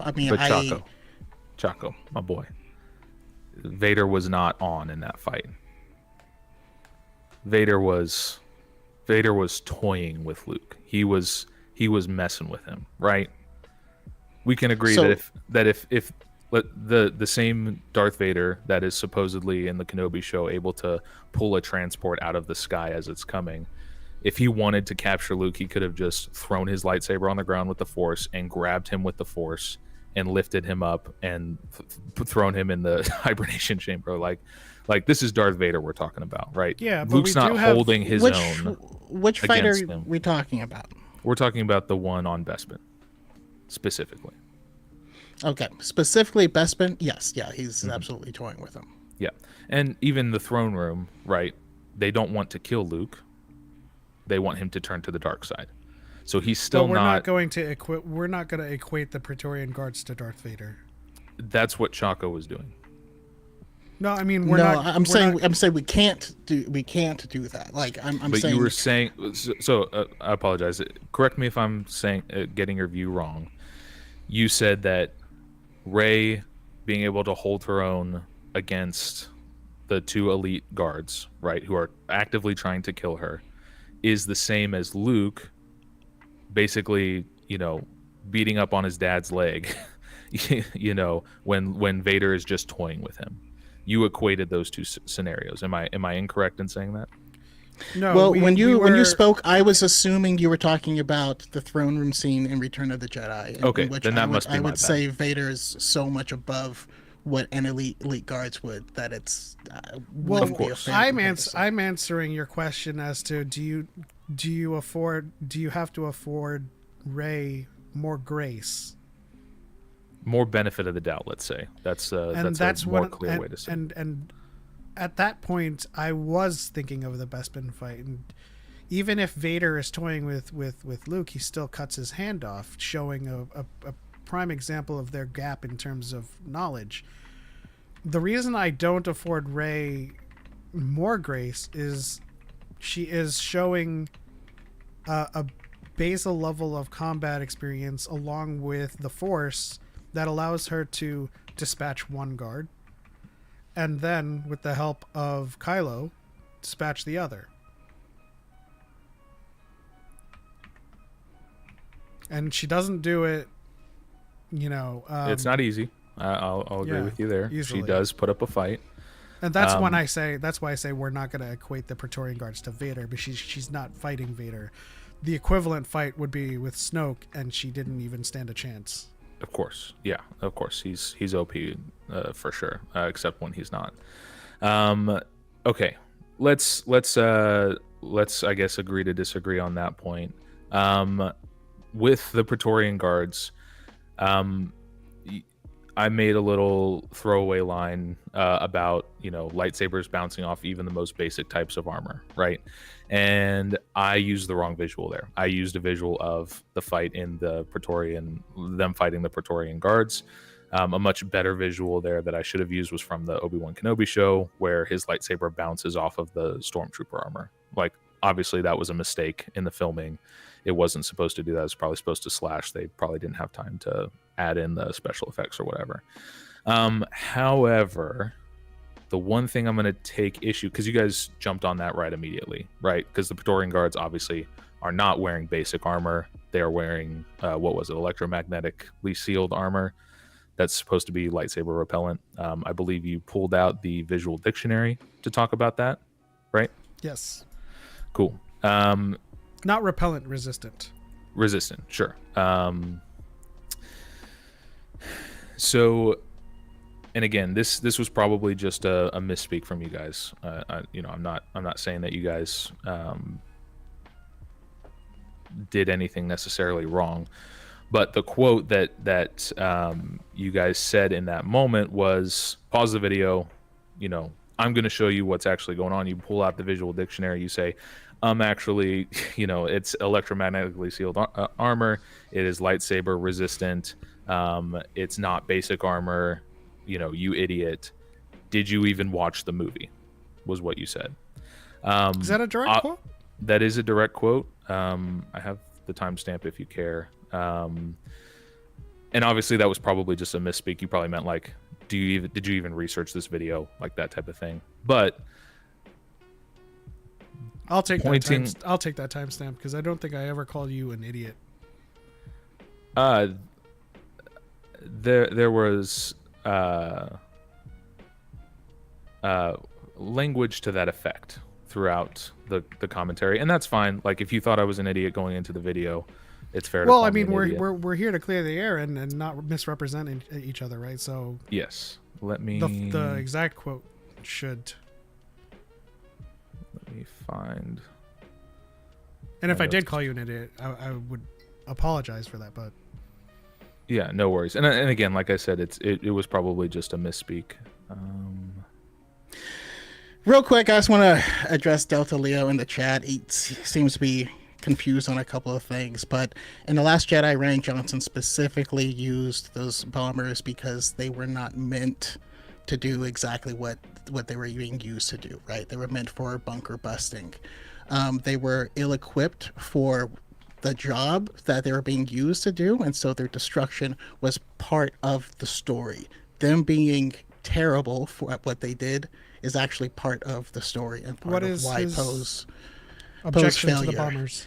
It's a weird thing of how come they didn't use Y wings when the Resistance just literally didn't have Y wings, right? But that information is not needed for the narrative of the story. Now, the specific bombers could have been anything, but as long as they were ill-equipped, meaning that they wouldn't survive, and their survivals, he would be at fault for putting them in that position. That's a big part of the story. And so that's why they were used. Now, he could have used anything that was ill-equipped in order for that narrative to still be driven. But saying it was bad because they didn't use Y-wings, and how come the Resistance is not the Rebel Alliance? The Rebel Alliance disbanded. 30 years passed. Leia was a senator. There's a lot of... there's a lot of stuff that happened in between. And there is other media that was actually released the same day as The Last Jedi in order to explain certain things if you wanted that information. Now, it's not needed for the narrative of the story. It is not relevant. I'll say it again. It's not relevant to the narrative of the story. But the information is there if you would like to find it in ancillary material. And it was all released the same day as the film, meaning it was intentional. The answer is there in the movie. Yeah. This is what is left of the Resistance. It is in the dialogue that they are on their last legs. D'Qar was the last of the Resistance. And then later in the film, she gives I don't think it's an exact number. She's like, there's 300 of us, and we're the last people. So you can infer from the movie itself that what they've got to work with is what they've got, you know? Yeah. And then even after that, to explain what happens in Rise of Skywalker, there's Resistance Reborn by Rebecca Roundhorse that explains more of that. But again, if it's not needed for the narrative of the story, they don't have to explain it. They don't have to tell us why repulsors work or anything like that. They don't have to say, how come there's no E-wings in this movie or whatever. That's just, I don't know, that's a nonsensical complaint to me. He also says, I'd love a timestamp where they say that they are demilitarized. This is a book that came out before The Force Awakens called Bloodline. It was a journey to The Force Awakens, or was that Journey to The Last Jedi? Bloodlines was a journey to The Last Jedi. Okay, so in a book before the movie came out, it was about Leia and how she formed the Resistance out of like the rumblings of remnants of the Empire, like getting together with sympathizers. Fantastic book. They voted in the New Republic to demilitarize and decentralize all of the military and let the planets control their own militaries. And but Leia we also voted see against more. that. but we also see more information on the demilitarization in what's it called, in both Ahsoka and in the Mandalorian. But like, once again, it's not relevant for the actual plot. Yeah, but a side note is that Y-wings were already old at the time of the original trilogy, and they didn't continue to make new iterations of them. So like we see multiple new iterations of the X-wing. Y-wings were also incredibly old. There's like a bunch of reasons, but again, it's just not relevant. Okay, I want to apologize to you. I did not. I must have put that in my notes during my initial watch through. You did not call me an idiot in that particular part. I went to the video and I opened the transcript and did a Control F for that part, and I looked through the transcript. You didn't call me an idiot there, but you did bring out the visual dictionary as like a debunk to that scene. Do you think that appealing to third-party information to explain a plot hole fixes the movie itself, not the overall narrative? It depends on what the plot. It depends on if it's an actual plot hole. Is it a plot hole, or is it just a question we have that we didn't have answered? Yeah. So, for example, I think one of the things that you can criticize about A New Hope is the glaring and obvious issue, design flaw with the Death Star that should have been picked up on. That was like a common criticism of that movie. Why did the Empire not know about this shaft that leads directly to the reactor and could blow the whole thing, right? That is technically an issue with the film. Rogue One comes along and it says, hey, actually, that was, used by somebody who wanted to sabotage the Empire. And that does fill in that plot hole for somebody watching the entire narrative. However, it doesn't... I think that was first in Dark Empire, right? With Kyle Katarn? I have not read Dark Empire. It's on my list. Dark Forces. Dark Forces. Okay. Either way, in either scenario, right? That if you're looking at the narrative as a whole, you go, okay, plot hole. But if you look at just the movie, it is still an issue that exists with the movie. Is that correct? I'm Talking sorry. about That noise totally. That's okay. So thank you for subscribing, by the way. Just to clarify, if there's a plot hole in a movie, a third-party piece of media comes along and fills that in. For the overarching narrative, that plot hole is fixed, right? But for the movie itself, if somebody's just watching that movie and doesn't have that third-party information, that is still an issue with the movie. Is that fair to say? I mean, can you define plot hole for me? Hold on. From a base example. level, that is correct. Okay. But as we point out, it depends on if it is a plot hole or Right, if of it's course, just of course, something of course, that of needs course. explanation. Right, 100%. If it's something that you can easily headcanon and reason away, it's not that big of a deal. If it's something that's a super glaring plot hole, that's much more of an issue. We all agree on that, right? So the Death Star having that weakness built in is not a plot hole. The Death Star having that weakness in there, and the Empire, which in that movie is characterized to be highly competent. This is a technological terror. Like, this is a massive thing that would have tried to account for all of the variables. Having a shaft that leads directly to your main reactor is a flaw. They're also depicted as incompetent because of their size. So, for that example, line comes from Han Admiral running into a room Akbar. of stormtroopers and the stormtroopers can't hit him. Right, exactly. That would be something that I would consider to be an issue with that movie. Okay, But it's not a plot hole. So, like, so just but in that's case, different. I need That's to clarify different. this so that we Yeah, know go that for it. we're working from the same definition of a plot hole. A Yeah, plot of hole course. is an inconsistency or incongruency with plot consistency from one point to another. So if in a movie before A New Hope, the Death Star did not have that weakness, and in A New Hope it suddenly did have it, then that would be a plot hole. The existence of the weakness without explanation as to how it was there is not a plot hole. So I'm kind of with Iron Mandra on that, where I would call it very convenient Yeah, to the plot. convenience. Okay, plot convenience. But like, yeah, in Exasport, especially considering they did have significant defenses that had to be overcome in order to get there. If it was like just a big gaping hole that you could shoot from wherever, I think that would be different. Okay, so let's change the term, because I'm not married to plot hole as a term for this example. A convenience, right? A plot convenience that now that Rogue One is out, we understand what it was hidden, it was concealed, it was intentional to give the rebels a chance, right? That takes away that convenience. It's not a convenience, it's intentional, right? Fixes that quote unquote issue with the story. But if you're just watching the story and you take issue with that and you don't have that third party information, then it would still be considered an issue with the movie. Yeah, And- you could take an issue with it. Cool. Awesome. Yeah, I mean, So then taking that over to The Last Jedi, okay, we see these guards in armor and it's repelling lightsabers, right? Mhm.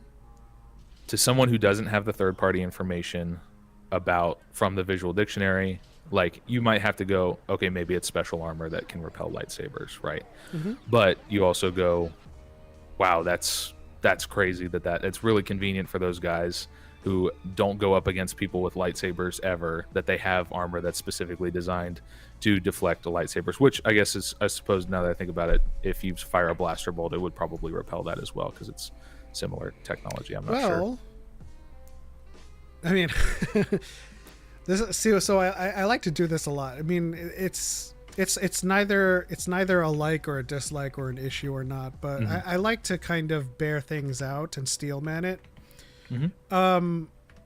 If you think about who the Praetorian Guards are they're guarding, they would be made to be built against Kylo Ren.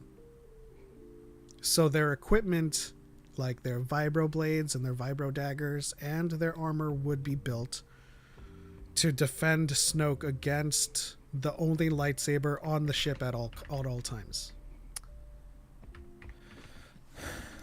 I guess if that's not me saying you can't take issue with it. Sure, I'm just saying that's me kind of steel manning it.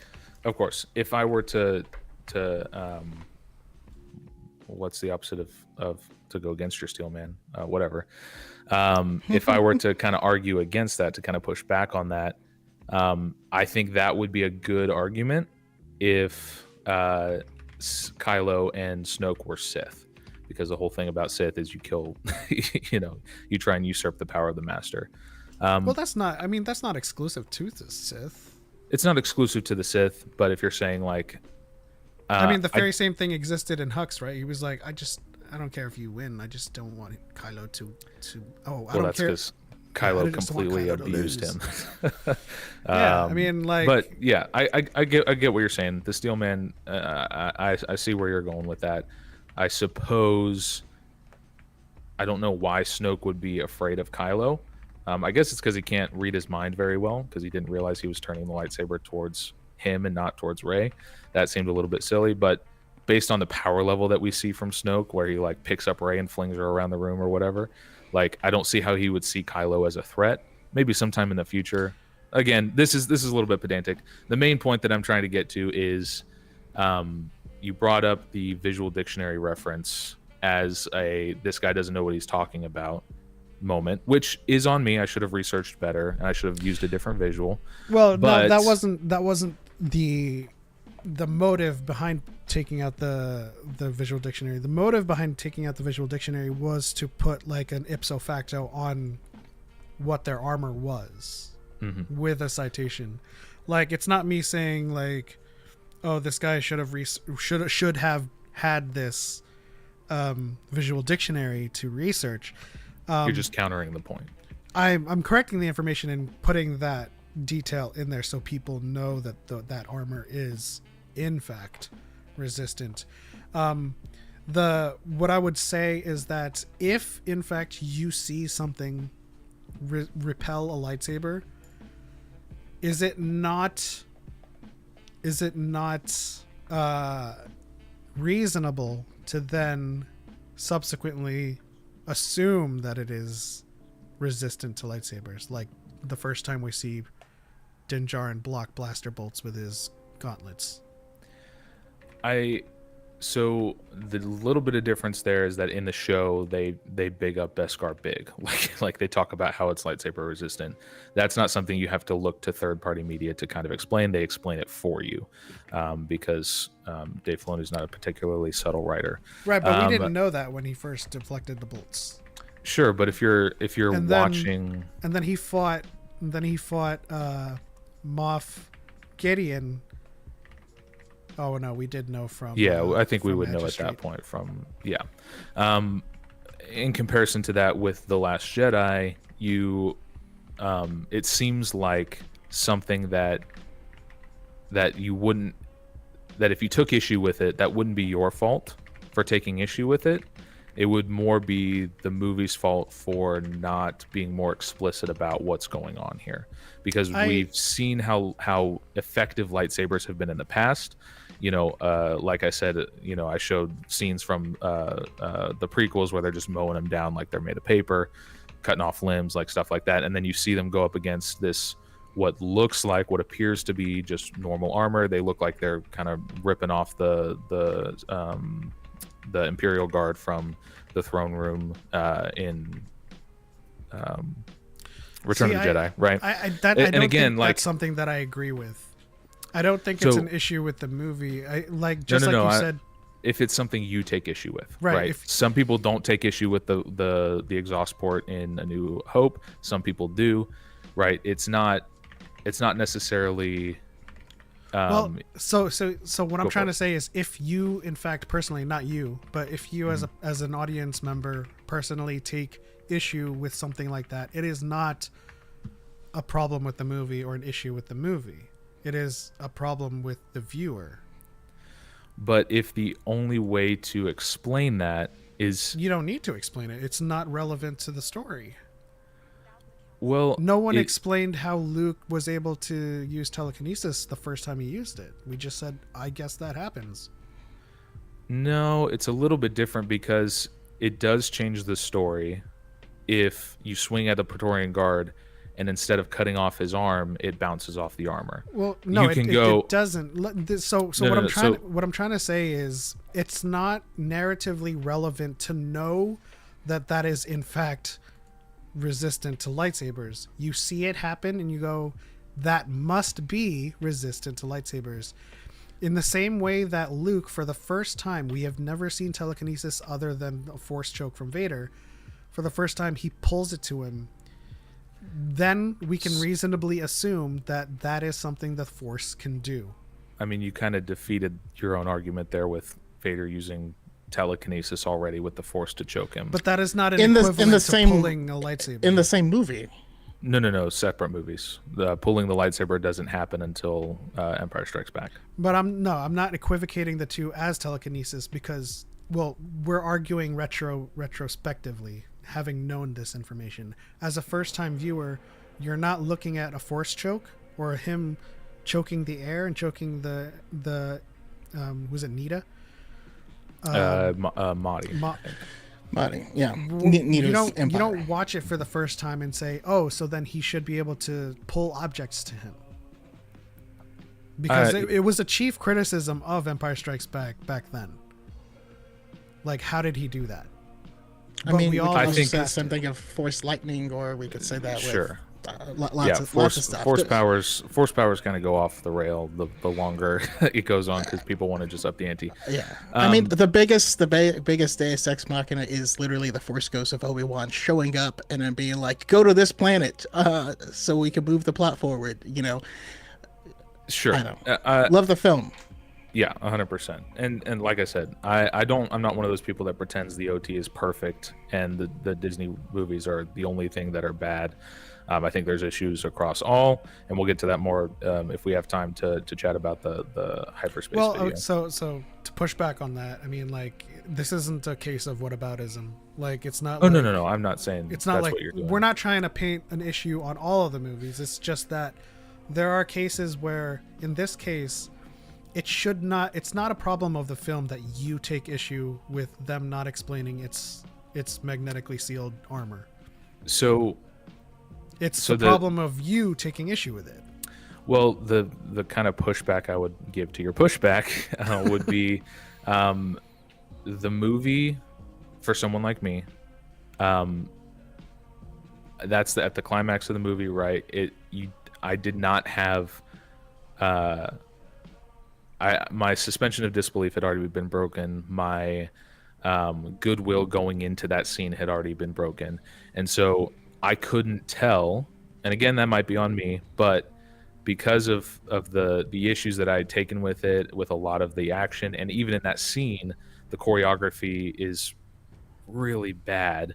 I couldn't tell if the lightsaber was bouncing off the armor because of the armor, or because of the somebody messed up in the choreography and it just bounced off the armor and it wasn't actually supposed to touch the armor, because we do see times when they swipe across it and it does cut through and she stabs it through his helmet. Like, well, we have a so perfect example of this. It's not completely lightsaber proof. We show it going through the armor, and so that's why I'm like, is it lightsaber resistant? Was that a mistake? And you have to go to a third party source to get the answer for that. To me, I take issue with that. And I think that pointing to an outside source to fix that problem it fixes the problem for the overall narrative, but it doesn't fix the problem that it is a problem in the movie for people who take issue with it. So if that makes sense. So pointing to the third party source of information is just to have the information. It's not to fix anything. And this is why But it does fix it.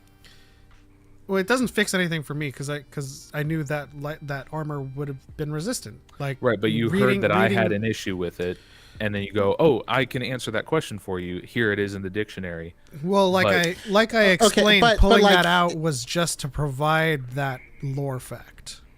Yeah, and like me watching it for the first time, I saw that and I was like, oh, it's probably magnetically sealed, right? Because in A New Hope, they're inside the trash compactor and they shoot. It was magnetically shielded, and the bolts bounce around, and you're like, okay, that's a thing. And then we move on. This for me is, there's nothing wrong with taking issue with it, nothing at all.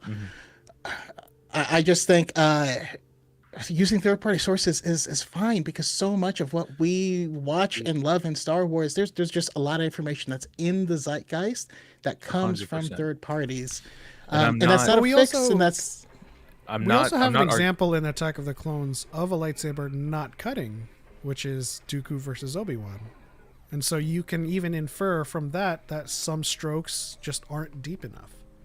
Sure, and that's what she said. The point I'm making about the negative. It just impacted on the surface. yeah, it came from behind. The issue that I'm bringing up, I'm using this as an example, right? Because I myself use third-party sources. In the Hyperspace video, I'm using sources from a third party as an example with the map and with the EU books that I bring up and stuff like that. So I'm not against using third-party sources. I'm just saying, specifically to the point that you brought up of this is an issue. You have to not use headcanon, but you have to use inference to fix the issue. Just using the information we use inference in the all movie. the time with the Force. It's this nebulous. But we're not Deus talking Ex about the Machina. Force. I know, but Yeah. I do want to answer Eraserhead. The entire Mm-hmm. plot does not revolve around the resistant armor. No, it would make it easier for them to end Well, the that's fight why- if they weren't wearing it. That's why I say that. So it's not a problem if you take issue with it, but this is why I say you taking issue with it is not a problem of the film, because whether or not you know that armor is resistant to lightsabers does not impede your ability to understand the plot.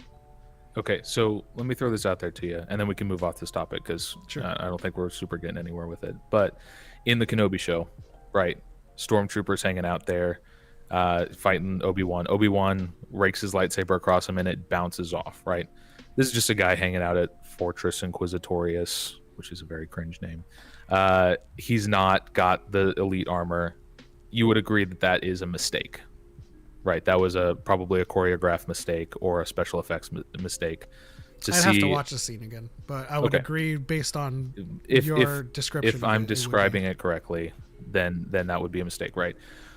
Okay, so then let's say they bring out a book and they say, "Oh, that's Joe. He's super paranoid about lightsabers. He always wears his magnetically sealed stormtrooper armor."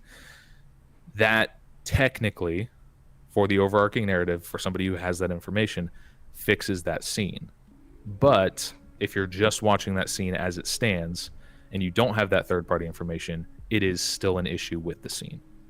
I just What would happen is I would make a video saying, hey, this is how they retconned it. I think it's a stupid retcon, but this is the information that's given.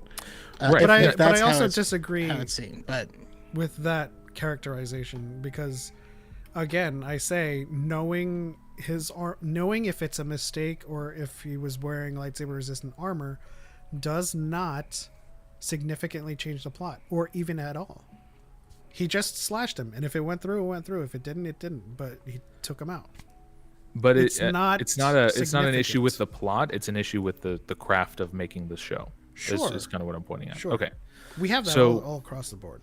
Of course, yes, but I'm saying, like, you know, they say for every character in Star Wars, there's a 20 comic run telling their backstory, right? Well, there's like, just like there's production hiccups too. Like 100%. the Anakin saber with Palpatine switching. It's not stuff that we don't typically take like filming and production faux pas like really seriously. Like, at least I mean, don't. Anakin gets his lightsaber stuck in his cloak and attack the clones. I don't care. Right. But yeah, Palpatine has Anakin's lightsaber in the when he's being arrested in the fight with Mace Windu for certain scenes. I don't care. Yeah, 100%. And I'm and again, this is something that I'll point it out. Right, and I a lot of acknowledge- times, Yeah. and this, and you know, this might be a good place to pivot over to the hyperspace video, because a lot of things you guys go, your guys' philosophy seems to be that doesn't matter to me, therefore I don't care about it, which is a totally fair perspective to have. I'm not saying that's Well, it doesn't matter to the overall story. for you. Right. Well, I mean, in But- general, I think objectively it would still work out. It doesn't matter to. I mean, again, you can watch the movie and say, I guess that armor is resistant, and then move on with your life and not take issue with it. You can, but for some people, especially like me, who autistically hyperfixates on meaningless stuff, like that type of stuff does take me out of the movie. It does take me out of the experience, and I think we would all I don't agree. think we're faulting you for that. No, Yeah, I'm not saying that's you are. completely valid. What Right, we're and trying I'm to saying- say is that the third party information is not there to fix it. I mean, it can be there to fix it. It can fix it for you, but like, Rogue One exists to fix that particular quote unquote plot convenience in A New Hope. Like, that's the reason that story. I think is we're there. gonna disagree here. We on can the disagree usage on of that. the term "fix," because I Explain. How about I, explain? well, here's one big thing: is the prophecy didn't exist before the prequels.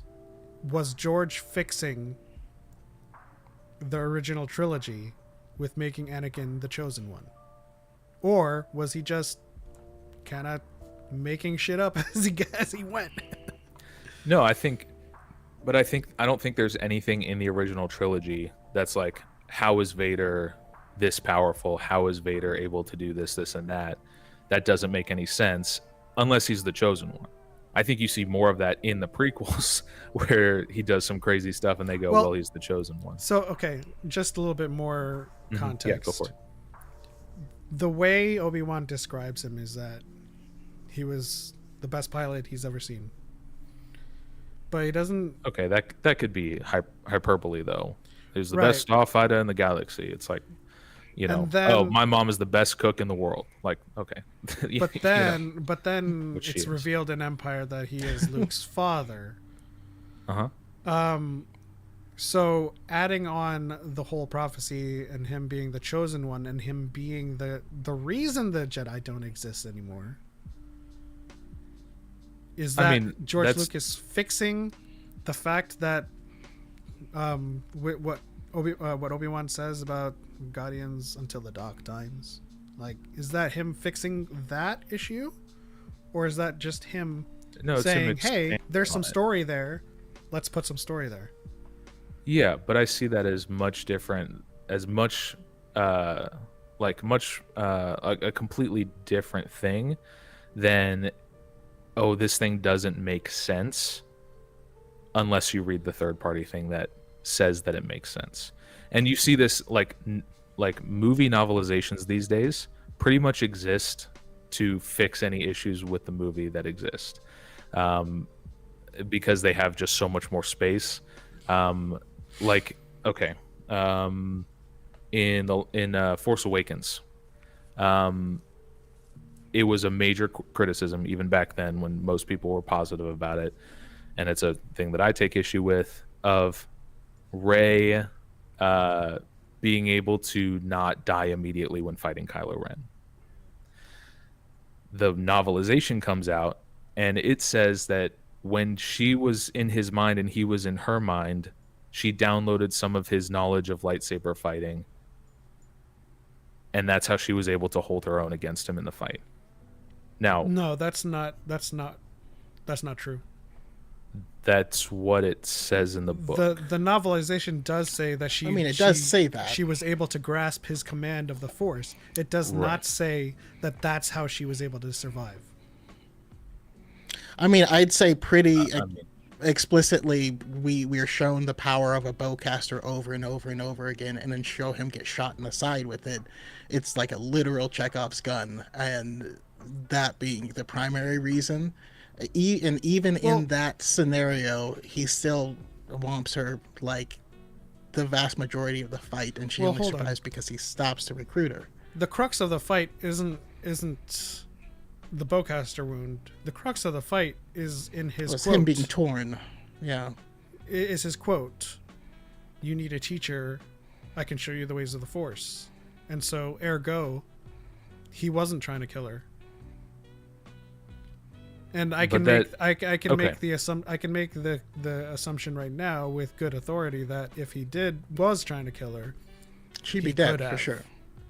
He had a Spartan kicked her off of that chasm in Starkiller okay, base. let me change the comparison then, because I might be getting the quote wrong. It wasn't about the lightsaber fighting. It might have been about control of the Force. So that then would explain how she's able to mind control the Yes. stormtrooper. Okay, but that was added in the novelization. That's not information you can glean from the movie. correct. I did Okay. on my first watch. I was like, well, that's interesting. How does she know that? Yeah. Okay. That's all I wanted to say with that, is that third-party information can exist to fix apparent mistakes that some people take issue with, some people don't, but it's there to go. I like the word Okay, fill here in the it is. gaps. Fill in the gaps. Okay. I like Well, that too. because the use of the word fix implies a mistake, and there was no mistake in that. It's just she had connected with Kylo's mind. We saw her peering into his mind, and she's saying, "You'll never be as strong as Darth Vader." So we know, based on that narrative cue, that he saw into her mind, she saw into his mind, and but even though I didn't downloading things walk from the out of Force. that knowing that's what happened, on first watch I was like, maybe the Force awakened in her and she had knowledge of that technique. That was the first explanation, but this is why I try to steelman everything before I Sure. leap to it was just wrong, or it was just a mistake and they're trying to fix it, because Sure. And I think because at a lot of For people, me, let me just go finish ahead, this Chuck. point. A lot of sorry. people point to Snoke saying, "You are unbalanced," and bested by a girl that had never held a lightsaber is a line that they put in to fix that fight. No, I don't think that. Right. I think that's honestly Ryan Johnson criticizing J.J. Abrams' script. I think that's him going, I can't believe this happened. I'm going to have a character point that out. That's a concept called lampshading, right? If you acknowledge the ridiculous thing, it's supposed to fix the ridiculous thing. I don't find that satisfying. no, Some that's- people are fine with that. We're gonna disagree on that because Ryan Johnson sent dailies to JJ. I mean, and also in the novelization for The Force Awakens, it talks about him expecting to be stronger after killing his father, but feeling weaker. I don't know. There's a lot of things. So you can say, that wasn't explained in this movie, but I don't look at that and say, and therefore bad, especially since their connection through the Force was expanded on through the rest of the films. It's Yeah. not a retcon; it's regular Yeah, continuity. and I would say the dyad and the Force thing is probably like that kind of retcons the downloaded his Force knowledge while she was in his mind, because they were just connected. No, it doesn't retcon anything, because they were shown to be able to see each other's environments, and in The Last Jedi, Kylo was talking about being able to see who her parents were, and all of that stuff is implicative of their ability to see into each other's minds from great distances. So there wasn't a retcon there. Them having a weird connection is also very central to the plot of The Force Awakens, and that's especially brought in the novelization. But I don't know. It's just to me, it was just more information. I got to the end of the movie and I was like, how did they do this? And then I saw the next movie and I was like, oh, that's how. Okay. Yeah, we can agree to kind of disagree on that one. I'm fine with that. Do you guys have hard outs for time wise? I don't. I don't. But if you guys do, I'm happy to accommodate whatever you guys want to do. This is your pod, so. This is running long, especially for our pod, but I don't have a hard out either. Okay. Do you, Choco? Not offhand. So we normally wrap End up right by 8:00. Yeah. Oh my So gosh. so Okay. so I just want to make sure we can, we might end up not being able to hit every single point that Sure. you have. So I want to make sure we can get to the bulk of what you want to discuss. Yeah, no, I appreciate that. And I honestly do appreciate you guys taking the time to talk with me about this. This has been a really good conversation. Absolutely. And I'll just say for posterity, you are in fact not a tourist. You are not a carpet nugget. That was a misstep and an assumption I appreciate that. on incorrect information Yeah, on our part. absolutely. Yeah, I appreciate that. And, like I said, I am always willing to admit when I'm wrong. And that leads us nicely over to the hyperspace video. The last thing, light whips are in fact stupid. That's just a fact with We're going to lightsabers. disagree on that. Yeah, I'd like to hear the science on that, but we can do that another time. Okay, hyperspace video. Now, lightsaber helicopters, I do think that is stupid. I disagree we with are. my good friend here. Okay, me and Choco got some ground here. Got some. You're not going to get science from the light whips. It's just a light whip. Okay, so hyperspace video. Biggest mistake that I made here is that I did not cite my sources. That video, I finished my first video. That first video on the holocrons, I spent over a year on that just because I was so trying to get everything right. And then I finished it. I was happy with it, and I was like, okay, what do I want to do next? I fell down this rabbit hole with hyperspace. Let me just follow this, and I cranked out that script in 2 weeks. I'm with you, chat. Go ahead. Sorry. What's chat saying? Helicopters. They love lightsaber helicopters. Okay. That's fine if you like it. That my whole thing is, if you like it and you can ignore all the problems, freaking go for it. Have fun. But that's just not me.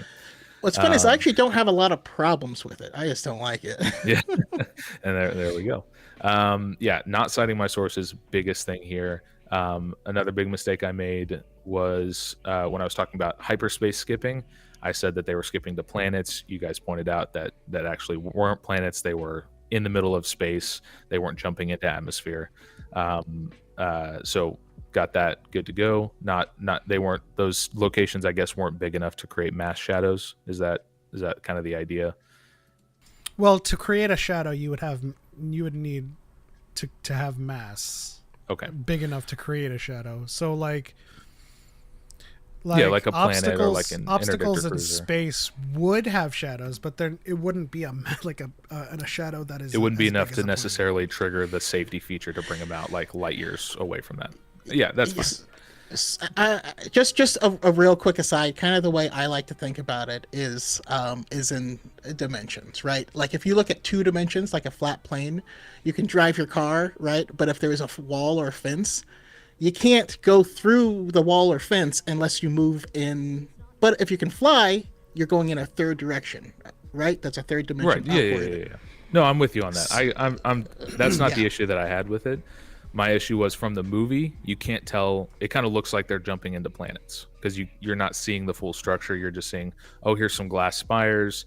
Here's a super green atmospheric looking thing with a monster. Is that monster just floating through space? I guess it is. But Yeah. it would be not unreasonable to look at that scene with no other context and go, are they jumping between planets right now? They're flying around man-made structures. But that is something I should have researched and should have corrected in the video. I feel like with the context, light speed skipping should be assumed to be like skipping a rock across the pond. So I'm not saying that like hyperspace skipping itself is okay. I still take big issue with that. I'm saying specifically, I said planets flashing by so fast. Yeah, which is a mistake. Okay. The one you guys didn't catch, I said that General Grievous's ship had a Class 6 hyperdrive. That is actually incorrect. The standard version of his fighter, of the Solus one, the standard version has a Class 6, and that's what I looked up. I was like, what model is a ship? But his specifically, he upgraded to a Class 2. So it would be much faster, and it doesn't fully fix the issues in Return of the Jedi or Revenge of the Sith with how crazy fast everything moves around the galaxy there, but it's not a Class 6. So instead of taking him, let's say 10 days, it takes 3 or 4. It's a much better. It's not as big of an issue as I made it seem in the video. Well, and we'll get to hyperspace classes in a second. I do have a section on that. Yeah, but just in general, I take issue with just the duration of light speed travel to begin with, because the map isn't a plane. It's kind of like a Mercator projection. So I have notes on that. Moving. I have notes on that. Last thing, the First Order Special Forces TIE Fighter. That's a pretty glaring mistake that I made in that section. I just looked up standard First Order TIEs. I didn't know that they had the special marking on them that marked them as Special Forces. I still think it's not a marking, it's the 2 seats. The 2 seats, sure. I still think it's kind of ridiculous that you could fit a hyperdrive into a TIE fighter with how small and compact they are, but it is in the TIE Advanced, which is obviously a little bit bigger, and it has more room for a hyperdrive.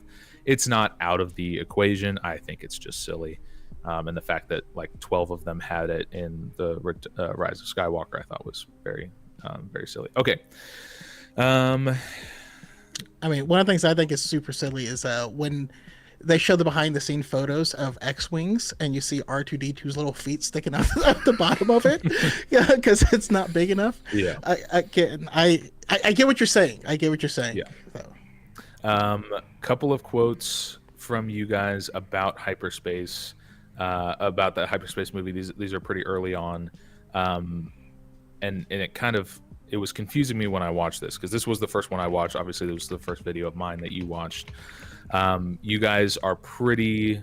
I've got 1, 2, 3, 4, 5 timestamps of you guys saying that hyperspace moves at the speed of the plot. I understand that's a quote from Pablo. Is that correct? Yeah. That's kind of, he just goes whatever, it does whatever. So, you said that it's a quote from Pablo Hidalgo. It's a quote from Pablo Hidalgo that is based on George saying they get there when they need to. Okay.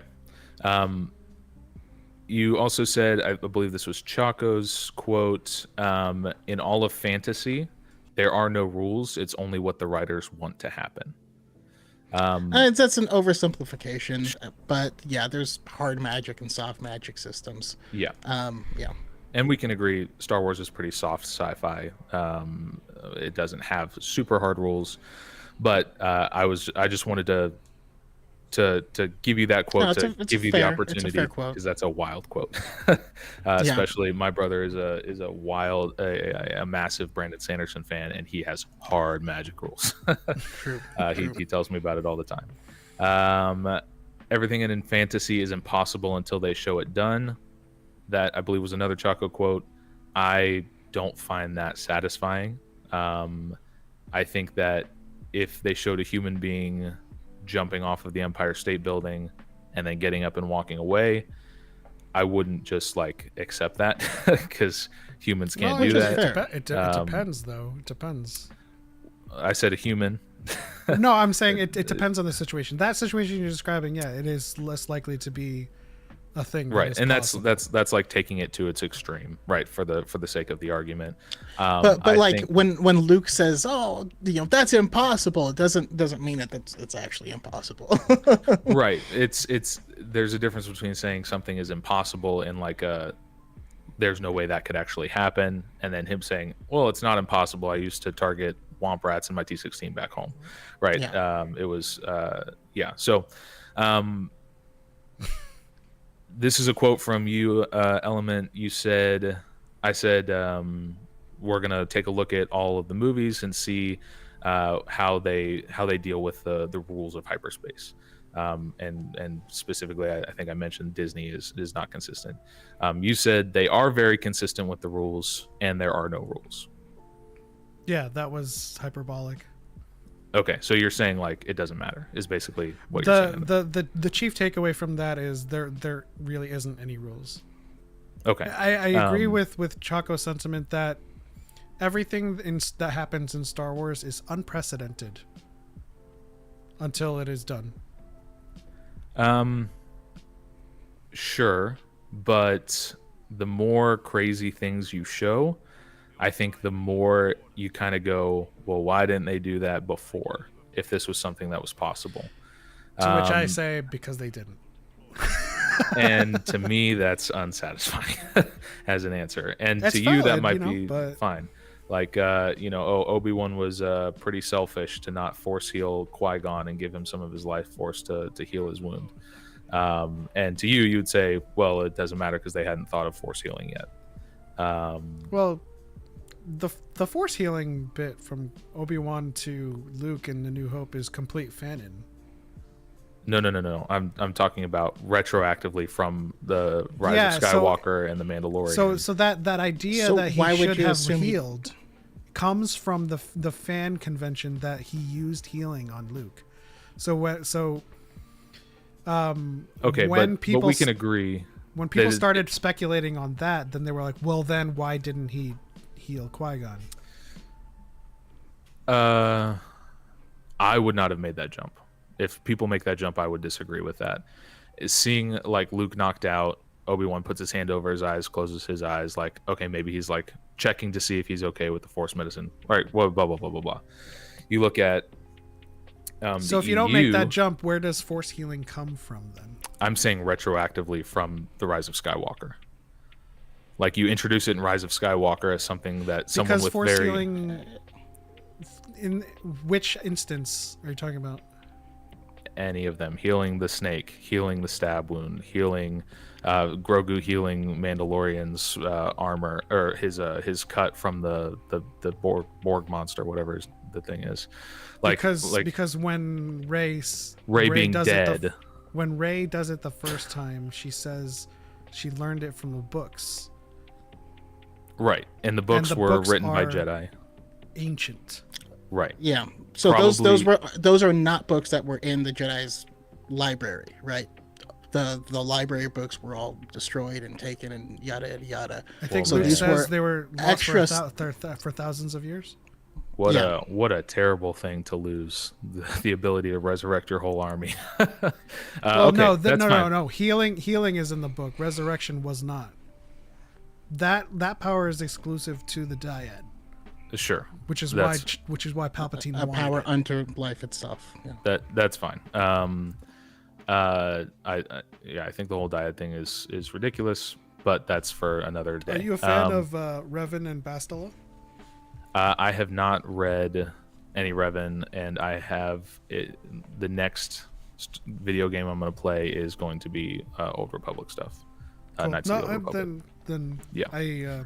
I retract that, because there's a lot of people that take issue with the Dyad, and it could be argued very, very well that Revan and Bastila were the first Dyad. Of course, it wasn't called that at the time. It was just an extremely strong bond. But sure. They shared knowledge, training, and like it was dreams. Interesting. Yeah. But to the more to the point with the kind of retroactive thing, obviously we see healing in the EU, right? With force trances, you go into a trance, you're able to heal your wounds a little bit quicker than if you were just waiting for them to heal on their own. So there is like some precedent for little bits of force healing, but then the stuff we see in the Rise of Skywalker is quite advanced, and Grogu, being just a youngling, is able to do it to the Mandalorian. There's just some issues with that, but all that to say,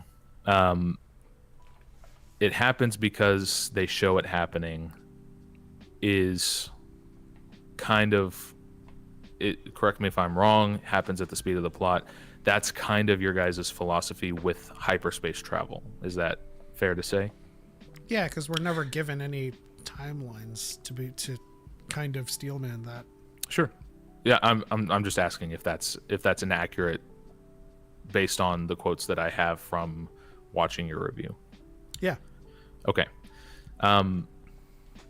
Then my question would be, why did you watch the video? Because my premise in the video going into it is, and I say it in the first couple minutes, hyperspace travel time matters in Star Wars if you're writing a story in Star Wars. And you guys say, no, it really doesn't. Well, if you disagree, so if you disagree with the premise, then the entire video is obviously going to sound like garbledygook because you disagree with my fundamental axiom there, which is hyperspace travel matters. So anything I say is going to be, yeah, it doesn't matter because it moves at the speed of the plot. And that's why you guys say it so many times, is because I bring something up and you go, okay, but that doesn't matter because none of this matters. Does that kind of make sense? No, because, well, first and foremost, I take issue with you describing your premise as axiomatic. It's not. It's just your premise, and the debates. Axiomatic is to say that something is true because, like, automatically. No. Axiomatic is, the way I understand it at least, is this is the information that we are all assuming is true. To go off of, to base the rest of our arguments on. Like, if we're talking about science, our axiomatic information is the laws of physics, right? But if somebody disagrees with the laws of physics, then we're not going to be operating on the same axiom there, right? And but your premise doesn't have the grounding of enough grounding to be axiomatic. But, well, it's axiomatic for me. That's the premise I'm starting off with, and I agree I don't do a good job of defending that axiom the same way that a scientist wouldn't go, okay, we're going to have this discussion about this. Let me first go through all the laws of physics with you so that we make sure we're on the same page. And again, that's my mistake. The reason we moved forward, and this is where I'm pushing back on disagreeing with the premise. Debates wouldn't happen if you agreed on the premise. Well, no, you would just have a debate about the premise. Right. So we even if we disagreed with your premise, we are going to, at the very least, give you time to present the arguments to your premise. Like, so, if we started, we're not going to make an assumption for your entire video based off of the first 30 seconds. Yeah. Right? There's a lot of information in there that individually, can be. You can watch a whole video to say, okay, he said this, this, and this. This is how we can use this information to point in the correct direction. There's plenty of reasons for us to continue to watch it. Yeah, and conversations don't move forward if I say I disagree with your premise. Don't talk any more. We wouldn't be talking now. Yeah, of course. I'm not saying I'm upset that you did watch the video. I'm just saying, like. Well, I'm answering. You asked why did you watch the video? That's what I'm answering. Sure, and I totally get that, and you guys did bring up other points. You didn't just say this is all stupid the whole time. Like that, I'm not characterizing it as that, but I went into the video with the assumption. Let's move away from axiom, with the assumption that the people watching would agree with me that hyperspace travel time matters. I did not go in saying, here's my argument as to why hyperspace travel time matters. I said it matters. Now let's see how it's been handled throughout the series. You guys say it doesn't matter, so who cares how it's been handled? That's kind of the premise for that. And then other points that I would bring up, those are the ones that you guys would kind of go to debunk. But really, anytime, like when I was talking about the map, which I'll go through quickly here because I know this is late for you guys, which I'll go through quickly. You said, well, none of this matters because this is all arbitrary and all of this stuff, and hyperspace travel time doesn't matter. It moves at the speed of the plot. Instead of like addressing the specific points I was bringing up. And again, you guys don't do that through the whole video. It was just something interesting I noticed while I was watching it, was that sometimes you guys didn't seem to be engaging on the same level as the video. And the quick example I would give to that, go ahead with what you're going to say. Yeah, the reason that we would say something like that is because if your entire argument is built upon arbitrary numbers and a faulty map, then that's why we would say that. Correct. And the map itself, I'm going to get to, because I didn't do a good job of explaining my sources on that before. But it was just something interesting I saw. Like, for example, like if I made a video that said, as we all know, the sky used to be green, and then Disney came along and turned it blue. And I'm going to explain to you why the sky being blue is a bad thing, and it should be green. You can choose to go, this guy's insane. The sky was never green. Disney didn't change it. This whole video is bunk. Or you can go, okay, that's insane. The sky was never green. But even if it was green at one point and now it's blue, it's good that it's blue. And let me see what his arguments are, and I can kind of go back and forth with why it's good that it's blue versus green and kind of ignore the premise. It seemed like you guys were kind of getting hung up on the premise itself instead of engaging with it's fine, like Disney hasn't broken hyperspace because of this and this. Well, again, just so we specifically said that at times when you were making arguments based on travel time. So on those specific points, we say this is moot, because if travel times don't matter, then we're not going to address you making an argument for this should take a day and a half or this happened in this amount of time. We didn't do it for the entire video, which is why we went through the entire video. Okay. Yeah, and once we kind of settled or moved on past that specific argument whenever it popped up, we're not going to re-go through it. And yeah, but we were more than happy to listen to your other arguments for why does he believe this. Gotcha. Okay, cool. Okay, so for the sake of the rest of this argument, as we're engaging with this, I'm going to ask that we just pretend that at some point hyperspace travel time travel did matter, and then see if I can support that theory. Is that fair? Sure. Okay. Are you able to pull up images on the stream by chance? You can share your screen. If I throw, I can share my screen. Oh, okay, cool. But the stream won't see it. Oh, the stream won't see it. If I send something to you on Discord, would you be able to pull it up?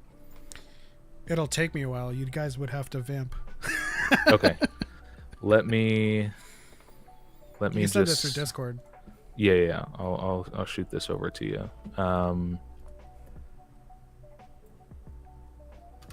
So you guys took issue with the map that I use, and I'll kind of explain this while you are kind of pulling this up. The map that I used is from 2009. It comes from the Star Wars Essential Atlas, which I have here somewhere. And you called it outdated, and you brought up a map from 2020, which is, I don't need to say it, it's newer than 2009, right? However, the map that you guys pulled up in the, I believe it was Star Wars book. The Star Wars book, yep. I've got them side by side here so that the chat can see both of them. It's pretty obvious a couple of things when you look at these two maps. The first thing is that the one from 2009 is much more detailed. It's got probably 3 or 4 times as many planets on it. It shows the hyperlanes. It shows the different sectors. It shows Galactic North, Galactic South, Galactic East, Galactic West. It's got just a ton of information on it. And the one on the right from 2020 basically looks like somebody took a piece of paper over it, traced around the different routes, and then stuck on a few interesting planets. Okay. and you can see they're very, very similar, right? All the planets are in the same location generally. The sections of the different areas, it's a little bit harder to see on the 2009 map because they're a little bit more faded, but on they're all kind of outlined by the same thing. It's kind of generally the same. So, well, really, really quickly, I might have cut it out for time, but we did reconcile this. Okay. I was when you were talking about Cantobite being at the top, I think I was comparing the two maps, and I did be like, okay, well, it is in the same area, so okay, cool. It's not that accurate. Yeah. Well, I'll speak for myself. My issue with your outdated map is that the new map does not have squiggly lines depicting hyperspace lanes. Sure. Now, to counter that, I'm sorry to make you do more work. I'm sending you one more picture here. The 2020 map is actually not the most recently updated map. They released a map in 2022 alongside, I believe it was the newest season of The Mandalorian, with an even more updated map. It was released on a poster that came with a book. So it's got some other stuff on there that kind of clutters it up. But what you'll notice... I got something for you there, too. Okay. What you'll notice... We didn't say it was the latest map. Well, you were saying that my 2009 map was outdated. I took a map from the Star Wars book, which is 2020, and 2020. I said, you made this video 3 months ago. How are you using a map from 2009? And if you look at the comparison between the 2009 map and the 2020 map, I think it's pretty clear. One is much more detailed. One has like no information. The one on the left has a grid. It has a grid of squares. They're numbered and labeled, and these are actually the grid, and this is the map that Lucasfilm Story Group uses when they place maps in the galaxy, or when they place planets in the galaxy, rather. If you look, okay, so yeah, here is the 2022 version, and you can see they're basically identical, right? You've got the hyperspace lanes going in exactly the same places. You've got those aren't hyperspace lanes. They are hyperspace lanes. They're trade routes. What are you looking at? The squiggly lines that are all over it. They're labeled up in the 2009 map. You can see they're labeled up there. It says map of the galaxy. Yeah, so there's 5 routes. trade routes. The squiggly lines in between are sector divides. Are they sector divides, or are they other hyperspace lanes? They're sector divides. Oh, okay. The bold lines that you see 1 through 5, those are trade routes. Oh, okay. Then I got that wrong. I thought that those lines that connect between the planets show the different little hyperspace lanes that you would take to go between those different planets, because they're all intersecting on the actual planets, not necessarily outlining sectors. I apparently I got that wrong, but either way, you can see that 2022 map also has the same grid on it that the Galaxy map has from 2009. And if you look at any entry in any visual dictionary for a new planet, anything on Wikipedia where a planet has been given a canon location, it's given a grid square. And that is its canon location in the Star Wars galaxy. That is still being used by Lucasfilm. They have grid locations for Kijimi. They have them for Jakku. All planets that are invented after, like in the PDP, in the Disney era, right? Mm-hmm. They're all canon locations. So if you have issues with the map, for Delta, the sector divides aren't color coded. Those are the systems, the core, inner, outer, mid, rim. Yeah. So if you guys have issues with this map, that's totally fine. It's not outdated though, and it is canon approved by the story group. In addition to that, from the Essential Atlas, you guys were saying that, well, the galaxy is a globe, right? If I globalize this galaxy, Cantobite is actually really close to those.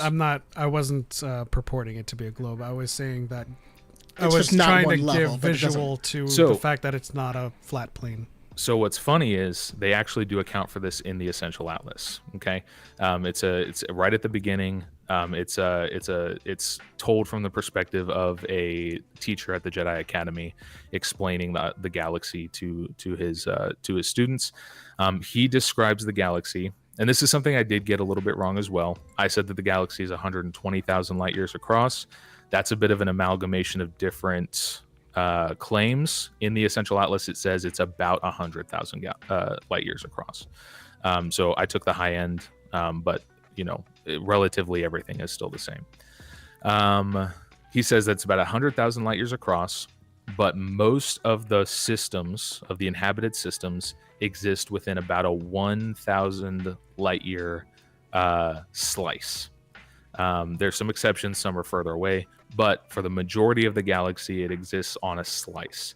So the depth, if you were to make a scaled down version of the galaxy that was 100 feet in length, then it would be 1 feet deep. So representing it on a 2D map, while not perfect, it's going to still give you pretty close relative distances according to this canon source book. No, that's untrue. What do you mean?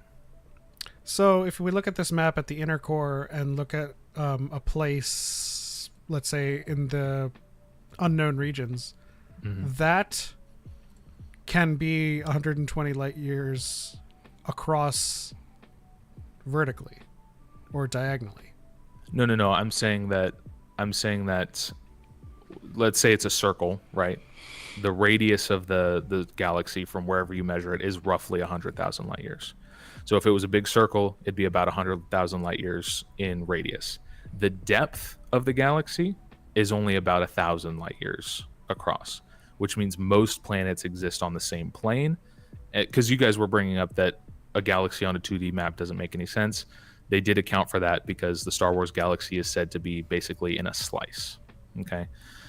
With most of the inhabited planets on there. So even if it was on 3 degrees zenith, on the z-axis and 100,000 light years away, it's really not going to change the distance that much. Does that kind of make sense? I get what you're saying. Just to go back over but it wouldn't make sense with the coordinates they give in Star Wars.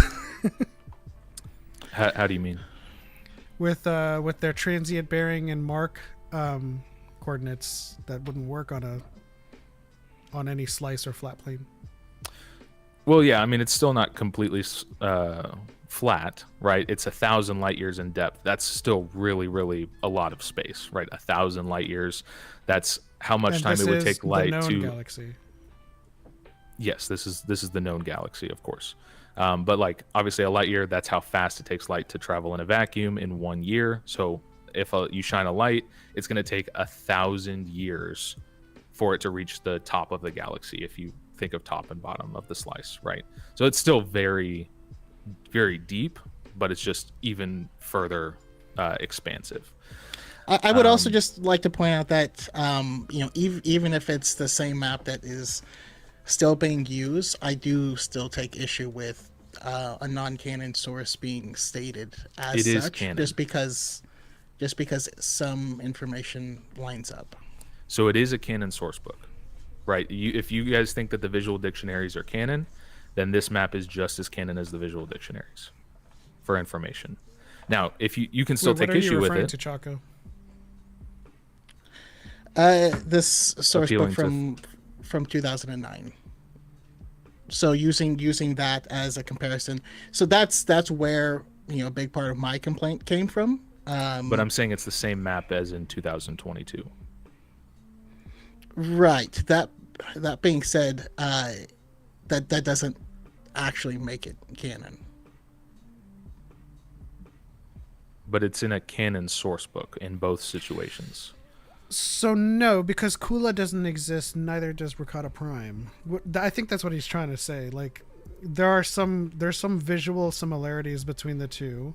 Oh no, it's an exact copy. But they take away the EU planets and they put in the right. new So canon which planets. makes this 2009 iteration not canon. even if the Okay, 2022 map is and it shares similarities. Okay, but you can see why I chose to use the 2009 map. But I can because it's understand not now why you cluttered. chose to use it. Right, I can actually see all of the regions, and even if it's not on the map, I can go and look where's the grid location, and I can place it on the map with my little red arrows, which I use in the video. So even though I'm not technically pointing to the system exactly where it is, it's in that square on the map. Okay, and yes, technically the information on the map is outdated, the same way that a map of the United States from the 1800s wouldn't be the same, but it's the same landmass. The distances between them are still relatively the same. Okay. In addition to that, we got the slice out of the way. You guys took issue with me talking about north and south. It's galactic north and south. You have the 3 different axes which you can travel, which is north, south, east, west. So north, south, east, west, and then zenith. If you've ever played with like a 3D model in a modeler, right, you got X, Y, and Z. So that like, part of the map is not canon. What do you mean? Unless it's stated in the source book that there is a galactic north, west, east, and south. It's in the bottom right-hand corner. Yeah, that's the 2009 map. If I'm looking at the 2022, there is no galactic compass. Okay, I mean, that seems like a minor nitpick because it's the same map, and so why wouldn't north, south, east, and west be the same? Like galactic north, south, east, and west. Because you have coreward and rimward. I think that should be obvious. That's how people would refer to that as. But why wouldn't you have galactic north where Canto Bight is, and galactic south where Tatooine is? Like, why wouldn't that make sense? We can. I'm just saying, unless there's a source book that states that those in fact exist cartographically. Okay, I mean, it doesn't really matter if it's like anywhere. Like, if there's probably a galactic north, it might not be where it is in the 2009 one, but people are navigating the galaxy. They have to know which direction to point the ship in, and that has to be standardized, right? Sure. Okay. Yeah. Cool.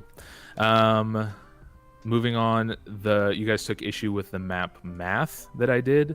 I printed out the map. It was 21.5 centimeters long. Again, I took the high number of 120,000 light years, which meant that 1 centimeter on the map was approximately 5.5 thousand light years per centimeter. I used the spaghetti to stretch across the map to figure out those relative distances. Even if that's not the exact distance, it gives you a relative understanding for where these planets are in relation to each other. And that's really the whole reason why I have the map and why I do the spaghetti. The spaghetti is really just for fun, but the map exists in my video as a visual representation to kind of anchor the story.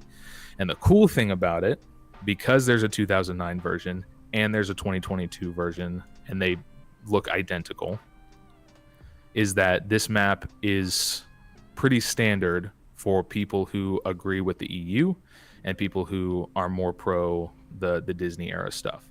This map is being used in both eras. And so the relative distances, unless there's a book that contradicts where a planet was previously, Alderaan is in the same place, Tatooine is in the same place, Yavin is in the same place, Coruscant is in the same place from when this map was released. And even you can see it's all generally the same areas back in the 90s when they released the first map, all the way up until modern thing that Lucas Story Group is still using. So I'm using that as kind of a basis for... There's some inconsistencies. Camino isn't south of the Rishi Maze on the 2009 map, which is why we cited that source from Dex and saying, what does that actually mean? So I'll kind of leave you with this. The map isn't perfect. Of course. So, but that's not my fault. Right. But I suppose I can't fault you for using it, but I would say that's attempting to explain hyperspace rules using it. No. is a futile endeavor. This is basically my canvas, where I'm just kind of giving you a visual representation of what I'm talking about.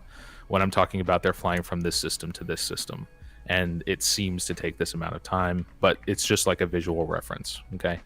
And you guys took issue with me talking about the OT, because obviously there was no map that was invented then. And I said, in George's mind, for all we know, these planets were in the same sector, so they could all fly there relatively quickly. I don't see that as an issue there. The map comes out, it's got all the planets on it, and then we move into the Disney era, and they decide to keep that map mostly as it is.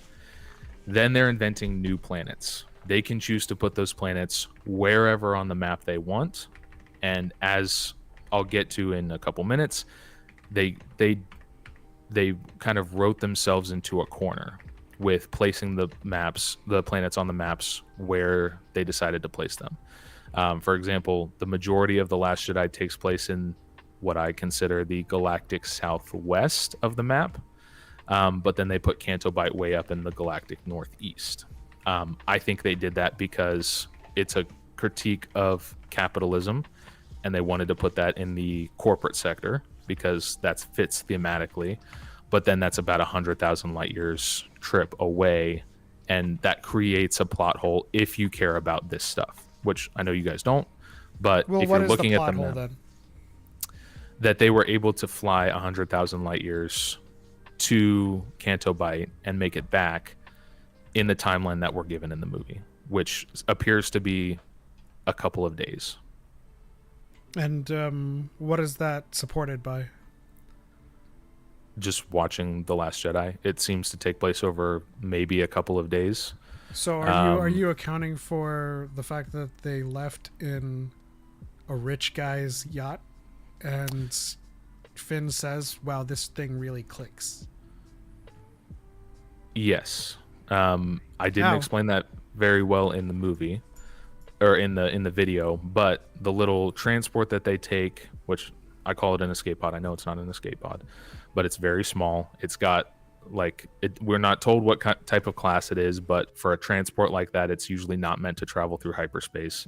It's probably got a very slow hyperdrive class, which I'll get to in a second because I know you guys took issue with where I got the class system from. They are able to fly that incredibly long distance in that pod. It should have taken them months, realistically, which, again, I'm kind of getting ahead of myself because I haven't substantiated my claim on the hyperdrive classes. But the whole point of them placing planets... I think it's a fruitless endeavor to carry on in this kind of line of thought because... it's inconsistent, it's incongruous all throughout. It's not a Disney. So my original pushback was from Revenge of the Sith. Revenge of the Sith is messy. Right, when you said that it took Anakin a day and a half to get to Mustafar, using your math. But in the same day, Obi-Wan and Padme get there as well, not in a day and a half. So right, it would have to kind of mince words or to kind of try to steelman the math for the sequels, I feel like it's a fruitless endeavor, like trying to kind of make it make sense, which is why we fall back on the speed of the plot. Sure. In that case, I'll probably skip over going through hyperdrive classes, especially because it's getting pretty late. Suffice it to say, I didn't explain it very well. The hyperdrive class system comes from the original role-playing game that was released in the late 80s for Star Wars, and then that system was loosely adapted in the EU. And then when they made the prequel trilogy and they came out with all the books, they gave ships hyperdrive classes based on that system. Basically, one in that system is a standard class 1 hyperdrive. If trip takes 12 days, with a class 1 it takes 12 days. With a class 2 it takes 24 days. With a class 3 it takes 36 days. With a class 0.5 it takes 6 days, because they basically use it as a multiplier, and so that's how they kind of retconned Han saying it'll make 0.5 past light speed. They retconned it to say, it wasn't 1.5 times the speed of light. It was he has a class 0.5 hyperdrive. That means it's faster than the average. But again, if you guys don't care about that, then it's not really worth spending the time breaking that down. Well, if they canonically said that it's not, well, first of all, 50% of light speed would be 1.5, not 0.5. 0.5 past light speed, so it would be 50% faster than light speed. 50% faster than light speed would be 1.5. Right. He said 0.5 past light speed. So if light speed is 1, you add 0.5. You guys kind of got hung up on that a little bit. I was saying, you guys seem to think that I thought that that's how it worked. I was saying that's not how it worked, because that is very fast, and it's faster than you can think, which is why they invented the dimension idea for hyperspace. But 1.5 times the speed of light means that if it takes you a year to travel somewhere at light speed, it takes you 9 months to travel there at 1.5 times the speed. That's still way too long for what we see in the movie. So obviously they're not traveling at 1.5 times the speed of light. They're traveling faster than that. But again, that's kind of getting into the weeds of something that you guys don't see as an issue at all. I don't see it as inconsistent with what we previously have seen in Star Wars. And okay, personally. So in that case, okay, I'll throw this out there, and if you care about it, I was talking about hyperspace travel times in the EU. You said that in the I say that in The Last Command, we have lots of times where we see interpersonal drama between Thrawn and Sabaoth. You said that in The Last Command, he's on the planet for the whole movie. They don't even interact. That's not true. I've got references for that. He's actually only on the planet for 6 out of the 29 chapters. Near the end, he's with Thrawn for most of that book, and they have lots of interactions. Okay. That talking about Allegiance, which I'm glad that you really like that book, because I really like that book. When I said that it takes place after, I say the 5 stormtroopers defected after the destruction of Alderaan, I was just placing it in the timeline. I know that they defected after killing the ISB agent. You said Allegiance. You said Bad Batch was better than Allegiance. That was shocking to me. I think that Bad Batch is pretty bad. Bad in a good way. I'm just speed running through my notes here to get to the more important stuff. It is a fantastic book. Everyone should read it. Everyone should read it, and the sequel to it, Choices of One. Both of them fantastic books. Just read everything. Read everything's on road. Everything's on road, 100%. Even Scoundrels. If you can't read it, read Alphabet Squadron. if you're not into reading, Mark Thompson's audiobooks are fantastic. Oh no, I'm into reading. It's just, so like the whole endeavor of keeping up with canon, because it is ever changing and always growing. There's a new book every couple of months. I'm already behind on High Republic. Right, because you're trying to keep up with new canon. Yeah, so every time I'm like, I guess I gotta read Alphabet Squadron, and then like every time we broach the topic again, I'm always like, still haven't read it. Yeah. And when I talk about the Sorry, prequel, Malik.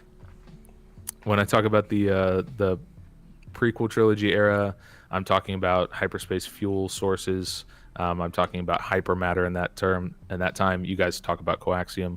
Hypermatter is what it was called before Solo. Solo kind of introduced, as far as I'm aware, the idea of coaxium. Hypermatter was what fueled, not fueled. That's a misnomer. Hypermatter was what powered the reactors. It was the fuel for the hyperdrive reactors, which powered the hyperdrives, right? Right, as a power source. As a power source, right? They didn't run off of fuel systems. They ran off of basically a nuclear reactor, right? No. So there's a difference between a power source and a fuel source. When Qui-Gon says, when they say we're leaking, and they say we're gonna have to land somewhere to refuel, that's pertaining to the fuel, not the power source of the reactor. So my understanding, and again, correct me if I'm wrong, was that sublight engines guzzle tons of fuel. Like sublight engines use fuel. It's like basically jet fuel, same thing. It's probably just way more efficient than ours. Not the same fuel. Right. It's similar. Like it's actual fuel. We can see that in A New Hope when they're fueling up the X-wings with hoses. Like that's fuel. But that I was under the impression that Hyperdrive did not run off of that. They ran off of reactors, and that there was no fuel. It's basically like almost like an electric motor, but it runs off of the hyperdrive reactor to propel you into the hyperspace dimension. So obviously really? that was retconned or not retconned, but expounded upon in The Last Jedi, where they are talking about we only have enough fuel for one more hyperspace jump. But prior to that, I was under the impression that it was all reactor based, because you even hear Han talking about they hit the hyperdrive reactor or the main reactor. Like there were two different reactors, one for the main system, one for the. And they're able to fix that. And they're able to fix that, right? So without having to refuel. The basic soft science is the hypermatter is what they use to create an ignition. The same way in which we are. This is gonna be like mind blasting when it happens, because they just like achieved single ignition. But if we ever reach fusion reactors, hypermatter is their soft science for what they're using to achieve fusion reaction or an ignition, which is the power source to the hyperdrive generator. And it says it in that Wikipedia source that you cited. The fuel itself is what is keeping up the hyperspace travel. So like when, let's say, you know how in all of the Star Wars movies, when Han says punch it and it goes, that's not a fuel problem. That is a generator problem.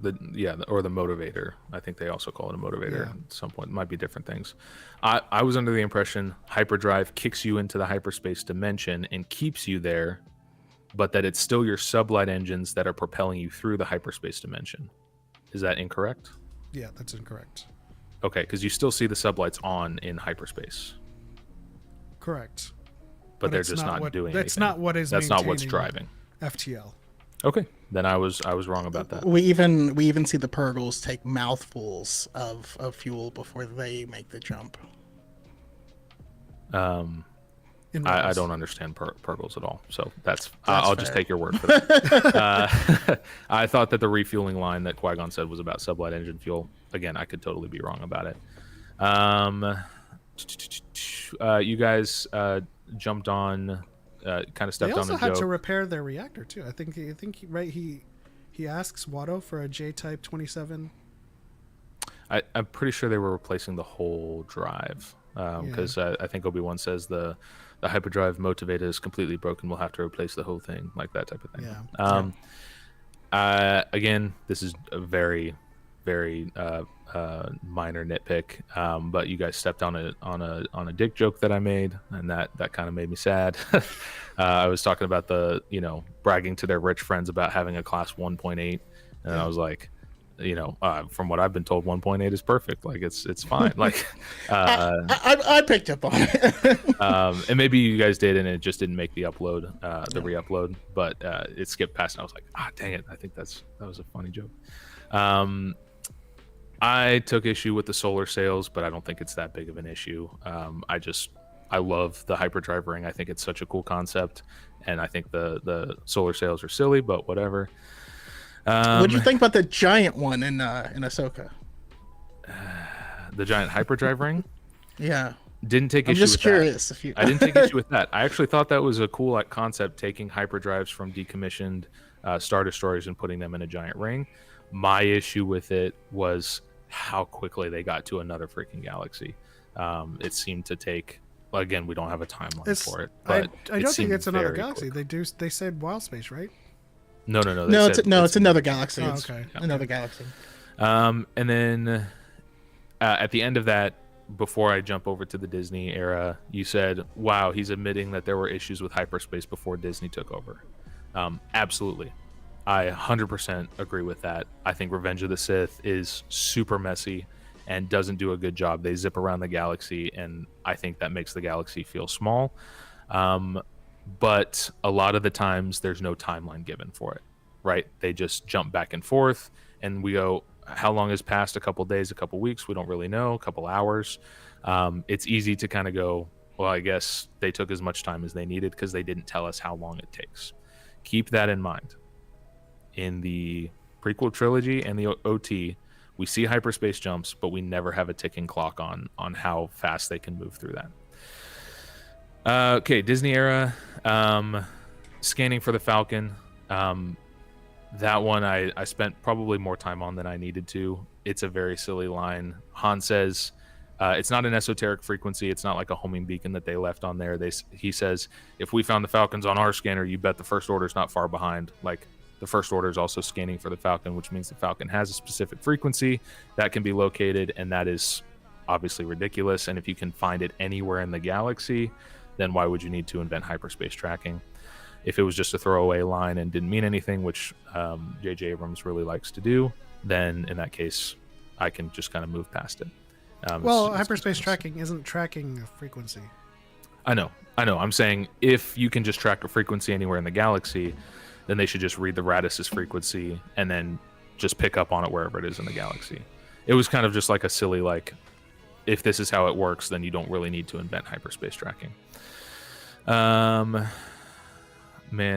don't have time to break down in the Force Awakens how Kylo got from Jakku all the way to Starkiller Base and then all the way back to Takodana so fast, but that's very incredibly fast. The whole thing of him taking her back to Starkiller to interrogate her. Wait. How do we know Sorry. it was ridiculously fast? Do we know that? Do we have a timeline from the cargo and the Rathtars to Takodana? We don't, and we can assume that Kylo probably left Jakku as soon as they lost track of BB-8. Right, he probably left back to Ilum, which you guys got to be mad that they built Starkiller Base in the planet that has all the Kyber crystals, right? And then they blew it up. That's not your favorite thing. I'm mad. So I take issue with them doing Starkiller Base, but I'm not mad that it's on Ilum because it does make sense that they would build it inside the most crystallist planet. But that's probably going to make it pretty hard to track down more crystals for lightsabers, right? Yes. Because Not Jeddah necessarily. got destroyed in Rogue One, and then Ilum got destroyed. So like Well, two of there's the multiple major planets with mines. crystals on them. Sure, I just know those are like the two main ones. But so the point I was trying to make was if we don't have a timeline from Jakku to Takodana, how do we know Kylo got there super fast? So let's take that part out of the equation, right? It's a huge jump, but let's say he makes it there at the same time that they arrive on Takodana. Okay, the First Order informant is there, and he calls alert the First Order that their droid is here. At the same time, like literally back-to-back scenes, the person calls inform the First Order that the droid they're looking for is here. So they are alerted at the same time. How do we know they're that she's told to alert at the same time. We don't know when they were actually alerted or what that looks like. and we don't know who Bazi Natal is talking to, if it's like a middleman or not. Sure, but the information is released to both parties at the same time. Can we agree on that? Sure. Okay. If you look at the map, which again we don't really have time for me to bring up and go through, but Dakar is way closer to Takodana than Ilum, but they arrive at roughly the same time. And we know that they are coming from Ilum because the scene before that we see Kylo Ren talking to Darth Vader's mask, and the establishing shot is him on his Star Destroyer outside of Starkiller Base. After that, he personally arrives on Takodana. So we don't what have a ticking clock. What class does The First Order the Star First Destroyers Order have Star Class Destroyers 1. have? Class 1. And the X-Wings are also Class 1. So they're the same relative speed. Again, this is not as big of an issue in The Force Awakens. It's just wild that they show up at the same time and that they're able to cross that huge distance at relatively, the same time as it takes them to get from Dakar to Takodana. Again, it's not the biggest thing in the world. You can kind of yada yada it away for now. Again, I'll get back to this in a second. The whole thing about her taking back to Starkiller instead of interrogating her on his ship, that to me is just because they wanted to have them on the base for the climax. Because we're shown at the beginning of the movie Kylo interrogating Poe on the ship in the very similar interrogation chair as the one that is on Starkiller. Now you can say maybe he took a different ship and it didn't have the interrogation room on it, so that's why he had to go back. I don't know why she needs to be in that restrained chair for him to read her mind, why he couldn't just read her mind while she was unconscious. Again, Is that I the don't one know he destroyed? No. They shot at it, but the Star Destroyer was still intact when they escaped. No, the interrogation chamber. He gets mad and destroys one. Maybe I thought he was just destroying like a console of computers. When that guy comes up and tells him like we lost the droid, right? Is that the scene you're talking about? Yeah, I'm double checking right now just to. Okay, just to make sure I could be got this wrong on that. correct. But the also, you don't. He doesn't need restraints to read her mind. What the restraints are there for is to keep her from escaping. Sure, but apparently he can't just read her mind while she's unconscious. Because otherwise she's restrained effectively, unconscious, she can't move, so he can just sit there and read her mind. And if it takes about a week to get back to Starkiller, just for reference, maybe it's 2 days. What is he digging her mind for? So I'm glad you asked that, because you guys didn't seem to have a good recall on that when you were going through it. When he captures her in the forest, the whole reason they're on Takodana, right, is they want BB-8 because he has the map.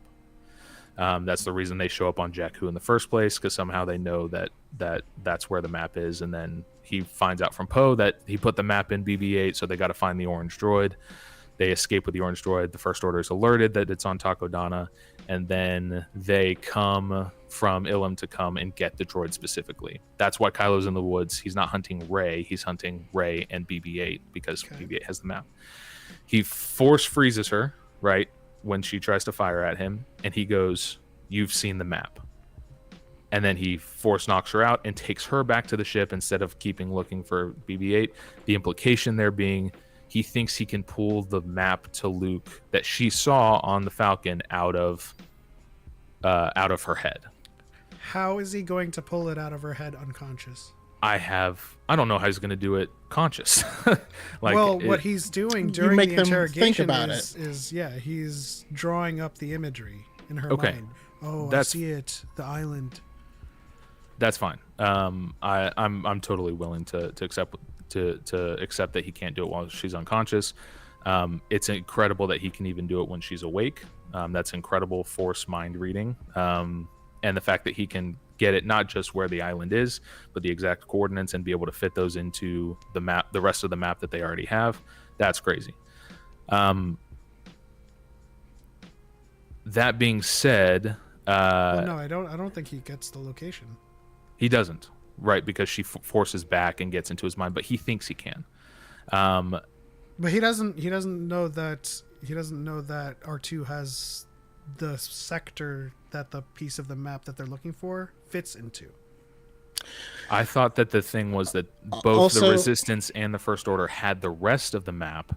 They're just missing that one piece. Am I incorrect with that? Because if they're hunting down this piece and they don't have the rest of the map, they're under the impression that they have a map to Luke Skywalker. They do not know it is just a piece of a sector that's missing. okay, That R2 has the rest of. gotcha. They don't know the map is separated. They think the whole map is in BB-8. Yes. Okay, that's fair. So in that case, even if he did read her memory, he wouldn't have been able to get the actual location because he didn't know the sector they're in. Okay, that's fine. If that's the way that it works, then it's not that big of a deal. My biggest thing is why did he take her all the way back to Starkiller when he had a perfectly good interrogation room on his thing? One of the things you guys brought up is, well, she was unconscious and he had to wait for her to wake up. If he force knocked her out, do you think he might be able to force wake her up? Could be Potentially. Okay. That's not what happened. Because otherwise he puts her in the chair and then he just sits there and stares at her creepily until she wakes up suddenly. Do you also- really put that past him? I personally don't find Daisy. But we really also very see in the attractive, movie but- that he's like talking to Snoke. So I mean, who's Yeah, to say he's that, got like, other stuff Kylo's going not on. doing anything? Yeah, sure. I'm just saying it's the reason, really, if you go meta sense, that he's on that he takes her back to Starkiller instead of doing it on the ship is because they want him there for that finale. And there's not really a very good reason given in the film other than that. And you brought up, well, why did they have the fight on Mustafar? I think they do a much better job in that movie of explaining why everybody ends up on Mustafar. I don't. So if I mean, like if you're to take Palpatine at his word and he just says, "Go to Mustafar and kill the rest of the." Well, the reason that Separatist leaders. he said to go to Mustafar is because the Separatist leaders were hiding out there. It makes sense that they would be hiding out on an outer rim planet away Right. from everything, and it would make sense that Palpatine would send them there so that he can kill them without leaving any trace. But I and argue, well, for me at least, Sure. I disagree with you that it is a better setup. Like it's literally just Palpatine saying a planet that they're hiding on. But he sent them there. So he's kind of set up this whole situation. I'm not saying it's a good setup. I'm saying I think it's better than just he just decides to take her back to his base. But again, that's quibbling, neither here nor there. The interplanetary jump, the jump into the shield.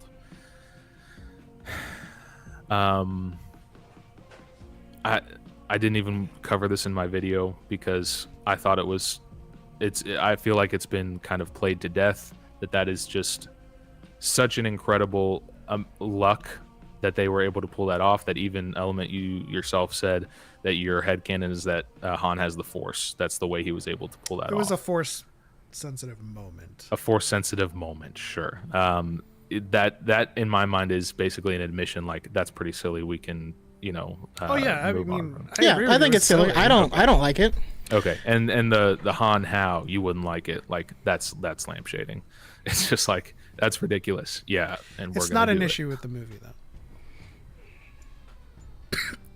Agree to disagree. Well, no, I'm saying. Well, I mean, yeah, we can agree to disagree, but what I'm saying it is does it fundamentally- doesn't ruin the movie for me, is what I'm saying. That's great. I'm glad. It does fundamentally change the plot, because if they don't pull that off, they are dead smashed into a planetary defense shield, or they're dead smashed into a planet.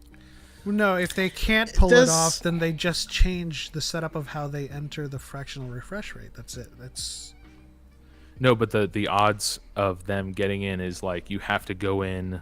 Is that they say anything slower than light speed won't pass through that shield. So you have to be going light speed when you enter past the shield, and then come out of light speed before you hit the planet.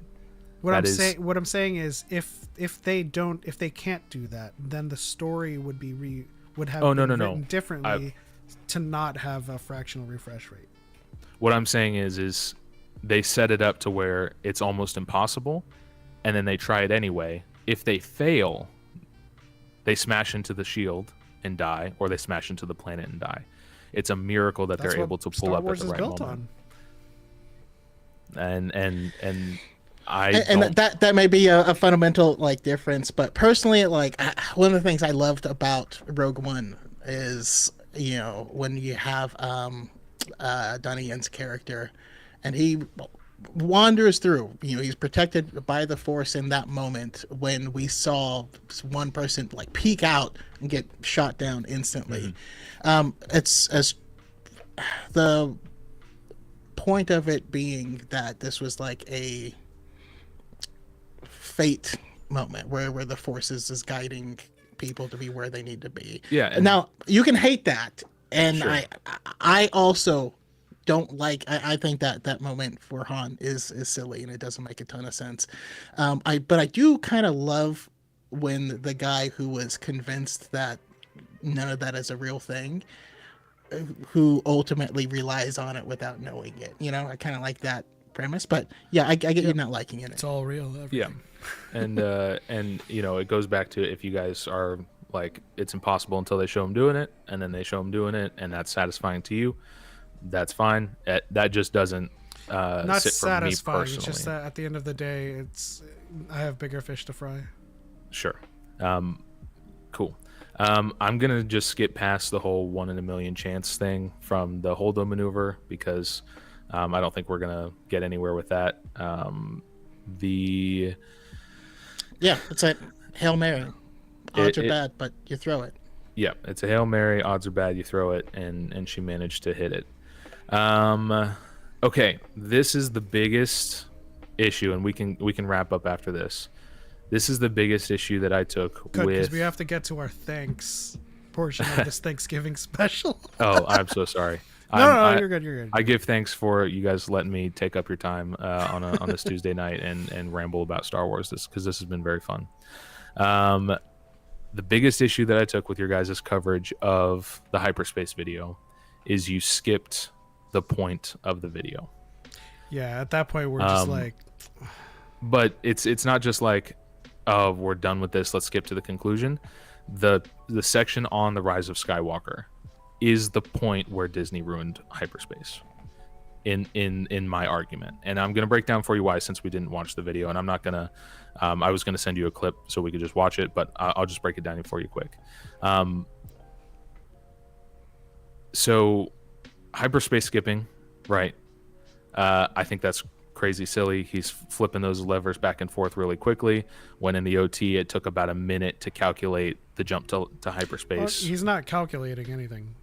I know. They're So all the fact that they don't pre-calculated. smash into, they don't bounce too close to a nebula or fly too close to a black hole is the Force. What light speed skipping is jumping to calculated destinations already in the Navicomputer. So he doesn't need to do calculations.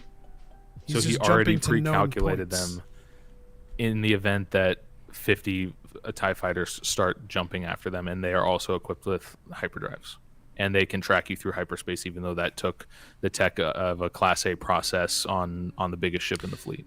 Well, so the reason Han needed precise calculations is because they were being pursued, and he needed to jump from where he was to Alderaan. In this case, that would have updated his Navicomputer to have that lane. Well, but you already argued that the lanes are ever changing. You have to calculate for the rotation of the planets, the rotation of the different asteroids as they're coming into contact with the lanes. Yes. Right. But That's why you can't go anywhere. That's Right. why the lanes exist. Exactly. But you have to recalculate that for what time it is in each of those sectors so that you can remap the lane to your current time. Because the last time if they're jumping to planets. But there could be still supernovas along those micro jumps that they do. There still could be stars. Or a rogue planet. Yeah. Exactly. It's just super lucky that they don't hit anything along that route. Or if you're saying it was pre-established, then I guess that fixes it. But again, we're running out of time, so I'm not going to spend too much time on that. The biggest thing. Okay. Poe, they land on the planet, the Falcon's smoking hot, which we already know, but it's actually on fire. Poe goes up, he lands, they decode the message from the First Order. It's nighttime. He says Palpatine will be launching his fleet of planet-killing Star Destroyers in 16 hours. From that moment, we have a ticking clock from 16 hours from that moment until the finale. Right, when they come up out of the ground, 16 hours. Okay. First things first, they don't leave the planet till the next morning, so that's 8 of the 16 hours gone already just from sleeping, maybe 6. Right, they take a huge chunk of time to repair the Falcon. So let's be generous. Let's say that it's not 16 hours. They have 12 hours left of that original clock. Okay. Now, the cool thing is that their new planet, their new base is right next to Exegol. So it would probably only be a couple hours flight over there if they were flying in a straight line. I encourage you and anybody who's stuck around this long on the stream to go watch the end of my hyperspace video, because I plot out the route that they take from their base on Agent Kloss to Kijimi, or no, they go to Pasadena, Padana, what is it? Pasana. They go to Pasana, then they go to Kijimi, then they go to Endor, then Rey goes to Ahch-To. The rest of them go back to Agent Kloss, and then they all meet on Exegol for the finale. That trip, according to my calculations, which again aren't perfect, but they're relative to the rest of it, that is a round trip of 300,000 light years that they perform in 12 hours. That's on top of all the time they spent walking around on Pasana, falling down into the sand pit, healing the worm until they finally find Uchi's ship. That includes hanging out on Kijimi, sneaking around, waiting for them to lobotomize C-3PO, Poe sitting on the roof reminiscing with the Purple Power Ranger, right? Then they go to Endor, and they're supposed to like wait until the next morning for the tides to go down, which if they do, there goes their timeline. But thankfully, Rey pulls out her sailing skills and sails over to the Death Star. She probably spends several hours climbing through it until she finds the Emperor's throne room. It's a huge piece of wreckage. Obviously, the Death Star is massive. It would probably take her a while to find that. Then she flies to Ahch-To, so out of the way, burns the freaking TIE fighter after her fight with Kylo. Yeah, she has a whole fight with Kylo. Gets a pep talk from Luke, and then she takes his X-Wing through all of the maze of getting to Exegol and lands on Exegol, and then everybody else shows up for the finale. I know Revenge of the Sith is messy. I know that we don't have consistent rules. I know that we don't have timelines, and you can kind of yada yada your way through it. The Rise of Skywalker gives us a timeline of 16 hours and then shows them basically flying back and forth across the galaxy 3 times in that 12 hours. That's the moment. More than the trip to Canto Bight, more than hyperspace skipping, more than hyperspace tracking. That is the moment where they broke the galaxy. And what's crazy is, if you work backwards, the cruel irony from my perspective is that actually fixes hyperspace, because what that means is that if you can go 300,000 light years in 16 hours, that means you can fly across the entire galaxy in 6 hours. So, yeah, working backwards, right? That means that Finn and Rose could totally make it to Canto Bight and back in enough time. If you go back, yeah, it's like a 20-minute flight from Mustafar to Coruscant. So it doesn't matter. Like, they can get there as fast as they want. They can zip around the galaxy. The flight from Tatooine to Alderaan takes 2 hours. So 200 hours. That makes sense. So we glossed over the main point of the video. Yeah, which is fine. I get it. It was a long video. It's a long video. Sorry. It's okay. Had I, watched that part there, what I would have said is Rise of Skywalker is super messy. My biggest complaint that I always say is they went to too many planets. Like, you could literally cut out a whole planet. 100%. It was like but I have friends that love it, and they say it felt like a comic book because of how swashbuckling it was. Or don't give us the 16-hour timeline. That's fine too, because then it's just the same thing as the other movies where you go, we don't know how long it takes. But I always also say that whenever I'm asked, like, how would you fix the Rise of Skywalker, one of my big things is that Luke should have left the Wayfinder on Agent Kloss, because that's where he trained Leia. Right? Yeah, and that would have fixed this whole planet hopping escapade that happens in the Rise of Skywalker.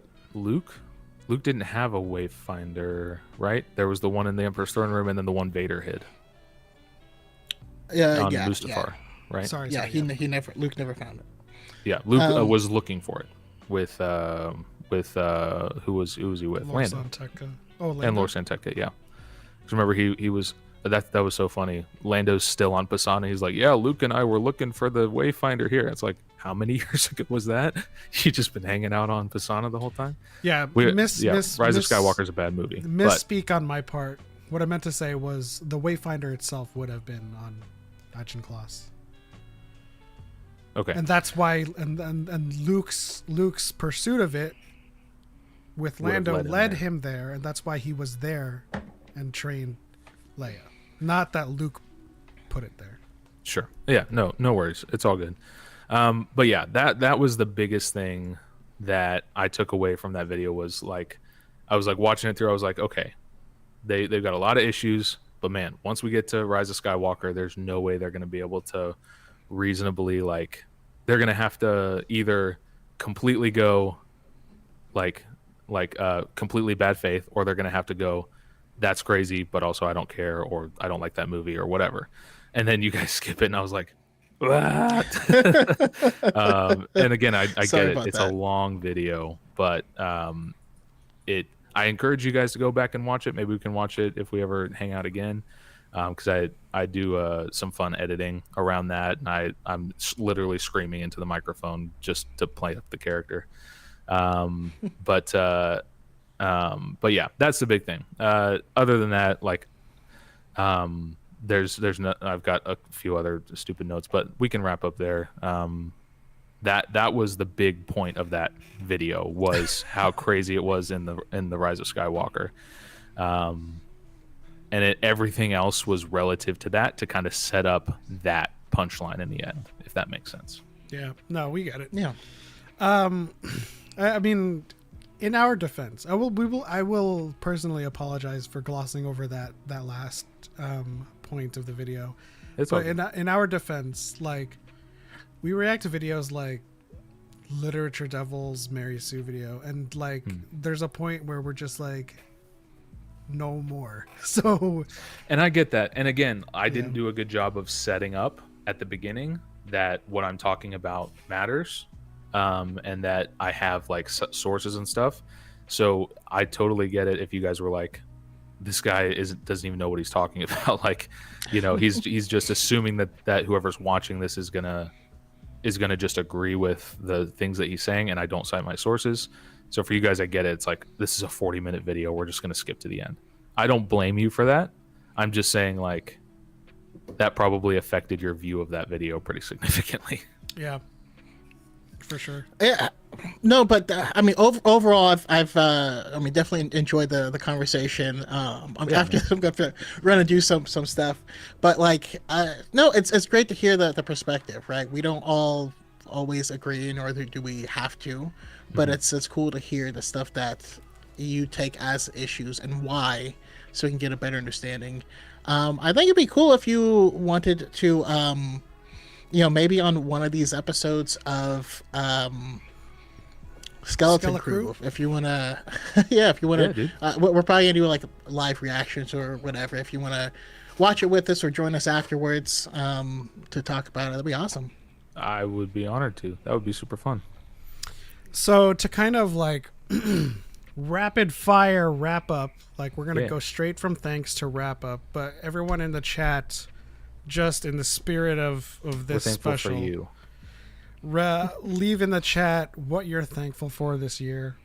I'm gonna lead that off with being thankful that Max of Zaro isn't a carpet nugget and he's not a rage baiter, and thank him for accepting the invitation to come on and having a good faith and intellectually honest conversation with us, because it's not every day that we get to do that. You know, we always we always kind of try to approach every situation with a benefit of the doubt, and in certain scenarios our fatigue with dealing with it all shows, and that's in this case it happened. I used to be a much nicer person. I swear to God. If you watch my early stuff, back when you were powerlifting, got all your rage out on the bar.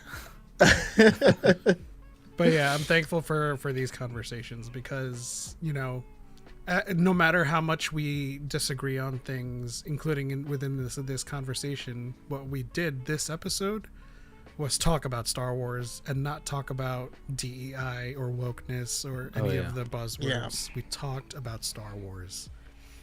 And I'm not a carpet nugget. Yay. You can go ahead, or Choco. Yeah, I'll go ahead if you guys want to. If you need to kick me off to do your wrap up or whatever. No, we don't need to kick you off. We can, yeah. Okay, cool. Yeah, go ahead. Oh, I was just gonna say, very thankful for you guys having me on to defend myself. Like I said, I'm super new to all this, so I know that I need to do better with my videos moving forward. I'm thankful for my wife giving me the opportunity to come on here for so long. She's a very patient woman. Thankful for, you probably saw him bouncing around in the chat, Delta Leo. He helped me kind of prep for this debate. We were on some voice chats. And so thankful for him helping out. And yeah, that's me. Yeah, and hopefully this wasn't too combative. I didn't want to think of it as a debate of like, you know what I mean? I guess we're not trying to win, we're trying to understand. Mm-hmm. Yeah. Something I always tell my wife when like we have disagreements is like we're both dumping our stuff into like a kiddie pool, and what we pull out is a solution that's ours, right? It's not I win or you win. You know what I mean? That's how I think about it. But overall, I'm thankful that once again that you're willing to come on, that you're a cool dude. I'm thankful that it feels like the Star Wars community has hit a point where we're ready to move forward. That's honestly the thing that has me the most excited, because I've slowed way down on making content because I've just been exhausted by some of the stuff that happens. And so and I'm thankful for this reminder that you know, things aren't always as they appear, and I'm super happy to be wrong about that. Super thankful for the DYAD community. This has been an amazing year, especially for those of you guys that were able to make it out to DYCon. You know, what do we have? 50 people from 5 countries, and like, and be able to hang out in such like a cool environment with all types of different people, different likes, different dislikes.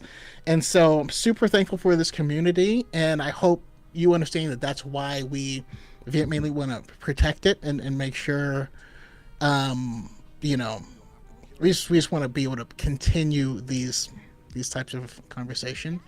Yeah. Absolutely. And I'm thankful that we're getting to the end of this stream. What do you guys thankful for in the chat? All right, so we have I'm a spooky kitty who's thankful for Natalie Portman. Facts. He honestly said, "You know what I'm thankful for," and I made that educated guess. Jaybird said, "I'm thankful for this good community, and this wasn't all about woke." Agreed. Let's see. I'm thankful for Max's buttery smooth voice. Oh, thank you. Things are getting suggestive. Phidia says, I'm thankful for family health in the Star Wars universe, among many other things, including my cat. May the Force be with everyone. Spooky Kitty, additionally, is thankful for Blue Sky. I am as well. I think that'll do it. That'll kind of wrap things up. I do have one last question for Max. No, we're going to wrap this up. I'm just kidding. I gotta go to bed. No more questions, please. No, I mean, we spent a lot of time hearing things that you didn't like or didn't want to happen. I want you to pitch what you would like. If you could make the next Star Wars project, you know, what would you do? Andor season 3. No, which ends in a massive explosion on exactly. Yeah. Or it starts. After the explosion, Andor's hand crawls up from the pit. Yeah, he survived a Sarlacc. Spent some time with the Tuskens. So I've got kind of 2 answers. One is kind of the cop-out answer that most people on my side of the aisle would probably say is I would retcon everything and start over. Barring that, I would want to travel to an unknown part of the galaxy. I would want to meet a completely different character. I would want to follow that character around and not have it connected to anything that we've seen before. I want to see something completely new, which I'm hoping that we're going to get from Skeleton Crew. It seems like this might be our disconnected story. I'm hoping that that's what that is, but I want more stories in the galaxy far, far away that are not about a Skywalker or a Palpatine. Agreed. I want to see smaller scale stories. Do you want them Force sensitive, or are we talking I smuggler? don't care. Or I don't care. I would love to see actually, a good bounty hunter show. I think that would be awesome. I would want to see a small, let's say back in the High Republic era, there's a little Jedi temple on this out of the way planet, and they've got a bunch of different little aliens. About Banshee and Lily Tora Asi. I would love that too. There might be a story that I don't know about, but like just something small scale where we can see these characters in how people actually live in the galaxy, not just the big players. Yeah. And I want to see more aliens in the prosthetics and less humans. Yes. More diversity, which is something that you don't normally hear people like me saying, but more diversity. I want to see. Give me a Dexter Jetster origin story. Yes, let's do it. Starting up the diner, make it like the bear, but with Dexter Jetster. I love that much. Let's do it. It actually kind of lines up with what I was originally writing as like an AU after the Rise of Skywalker. Like there was, of course, it was involving Rey and all that stuff, but like the subplot of it was that they would have to go to another galaxy.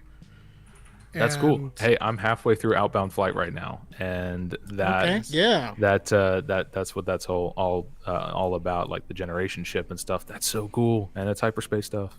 Yeah, and this planet would. I love that they had that. Oh, I don't know where you're at with the book. Never mind. Well, this planet would have a like kind of like a prehistoric type of theming to it, and it's like a cavemanic type of like tribe that's just kind of using the Force to like create fire and do all kinds of survival stuff, but they're very primitive, and it would just kind of create a bed for more narratives around that. Yeah, that would be cool. Sorry, Mozid in chat said in reference to Dexter Jetsters, I need hands, and he's got a second pair. That's great. Yeah. Star Wars could be saved. I know you guys don't think it needs saved. I still have hope. I'm an optimistic pessimist. I think things are bad, but they can always get worse, or they can always get better. Well, it's the same thing that I think of in terms of the MCU, right? I don't think that. So I think the MCU's movies thus far after Endgame have been kind of hit or miss, a little bit normative, but at the same time, we got Fantastic Four and X-Men coming, and I feel like we are on the way to we're on the way to a renaissance of another Endgame era, another saga that's going to build up to another Endgame, right? And so it's the same thing with Star Wars. It's not that I think that everything in Star Wars is great right now, but I think that when we get new projects, I'm excited for the implications, right? And so with Skeleton Crew, I have no idea what the implications are. Is Jod a Sith? Are they setting up the secret tribe? What are we doing here, right? So like, it's never like this whole thing is predicated upon Disney, so everything that comes out is just going to be complete and utter trash, or everything that comes out is going to be like Jesus and rainbows. Yeah. So yeah, I mean, say like just like with the MCU example, everything that comes out, I'm reserving your judgment, to say the least. Oh yeah. I don't even think about the MCU. I'm just excited for DC to start doing stuff. The fact that he's starting with Creature Commandos, it makes me so excited, because you're like, who does that? You know, he's a sweaty if that's the first place his heart goes to. Yep. And that has me super excited. Speaking of super excited, I'm very excited for the Superman movie. I think I'm so like crossing my fingers, hoping it's going to be good. We haven't had really a good Superman movie in like a long time, like decades. So to get a good Superman movie with truth, justice, and the American way, and freaking Crypto the dog, I'm in for that. Yeah, we've had like decent movies, or like a good Superman, or like there's been like fragments. Yeah, but it's, you know what I never come mean? Together. Like I talk about the Flash movie, and I'm like, there was like a world's finest movie that could have been good. Could have been good, or a Flashpoint movie that amidst this weird thing. You know, I don't know. Yeah, I just know Fantastic Four is gonna be bomb. I can't wait for the MCU X-Men. I mean, considering that their start with an X-Man was in his comic accurate costume and the cowl. Fingers crossed, man. I'm hoping for a Rogue that. Well, man, they're gonna have to do like a contemporary Captain Marvel Rogue situation to give us that comic book Rogue. You think that's gonna happen? You're talking about a female character. Are you misogynist? Well, I'm talking about how she's gonna have to how she gets her powers. Like she Yeah, has to, I'm just teasing. What do you think? There's Are they gonna give Brie Larson the boot by making Rogue? take her power Yeah, and putting her in a coma so that they could bring her out later. yeah. They could. I wouldn't put it past them. Is that how Rogue gets her powers in the comics? Yeah. Yeah. She steals them from Captain Marvel. That's why she flies around and has super strength. Like she just took Captain Marvel's powers, and she's like, hey, listen, in a hospital somewhere. if you want to get me back on the MCU train, that would be the way to do it. All right. I want to thank. I Max. agree with you, Phineas. Superman and Lois he's actually a really good Superman. Oh, I've never seen it. The show's not perfect, but I've seen like 3 episodes. I gotta read Alphabet Squadron, and I gotta watch that. You got a lot of work to do, man. But I want to thank Max for coming on again and having a conversation with us. I want to thank the chat for hanging out for 4 hours. Wow. You I can guys are jabber, real. can't I? And I want to thank Choco for sticking around too, because I feel like he was falling asleep around 7 o'clock. I'm just kidding. I appreciate you guys giving me the floor. It means a lot. Thank you. No, absolutely. But with that, thank you guys in the chat once again. Happy Thanksgiving. We'll see you guys next Friday on our normal day. And that's it. On to the next one. For Light and for Life. We are all Max's buttery smooth voice. Yeah. And may we all get Slice Noodle's feet pics. Free? Bye, guys. Bye.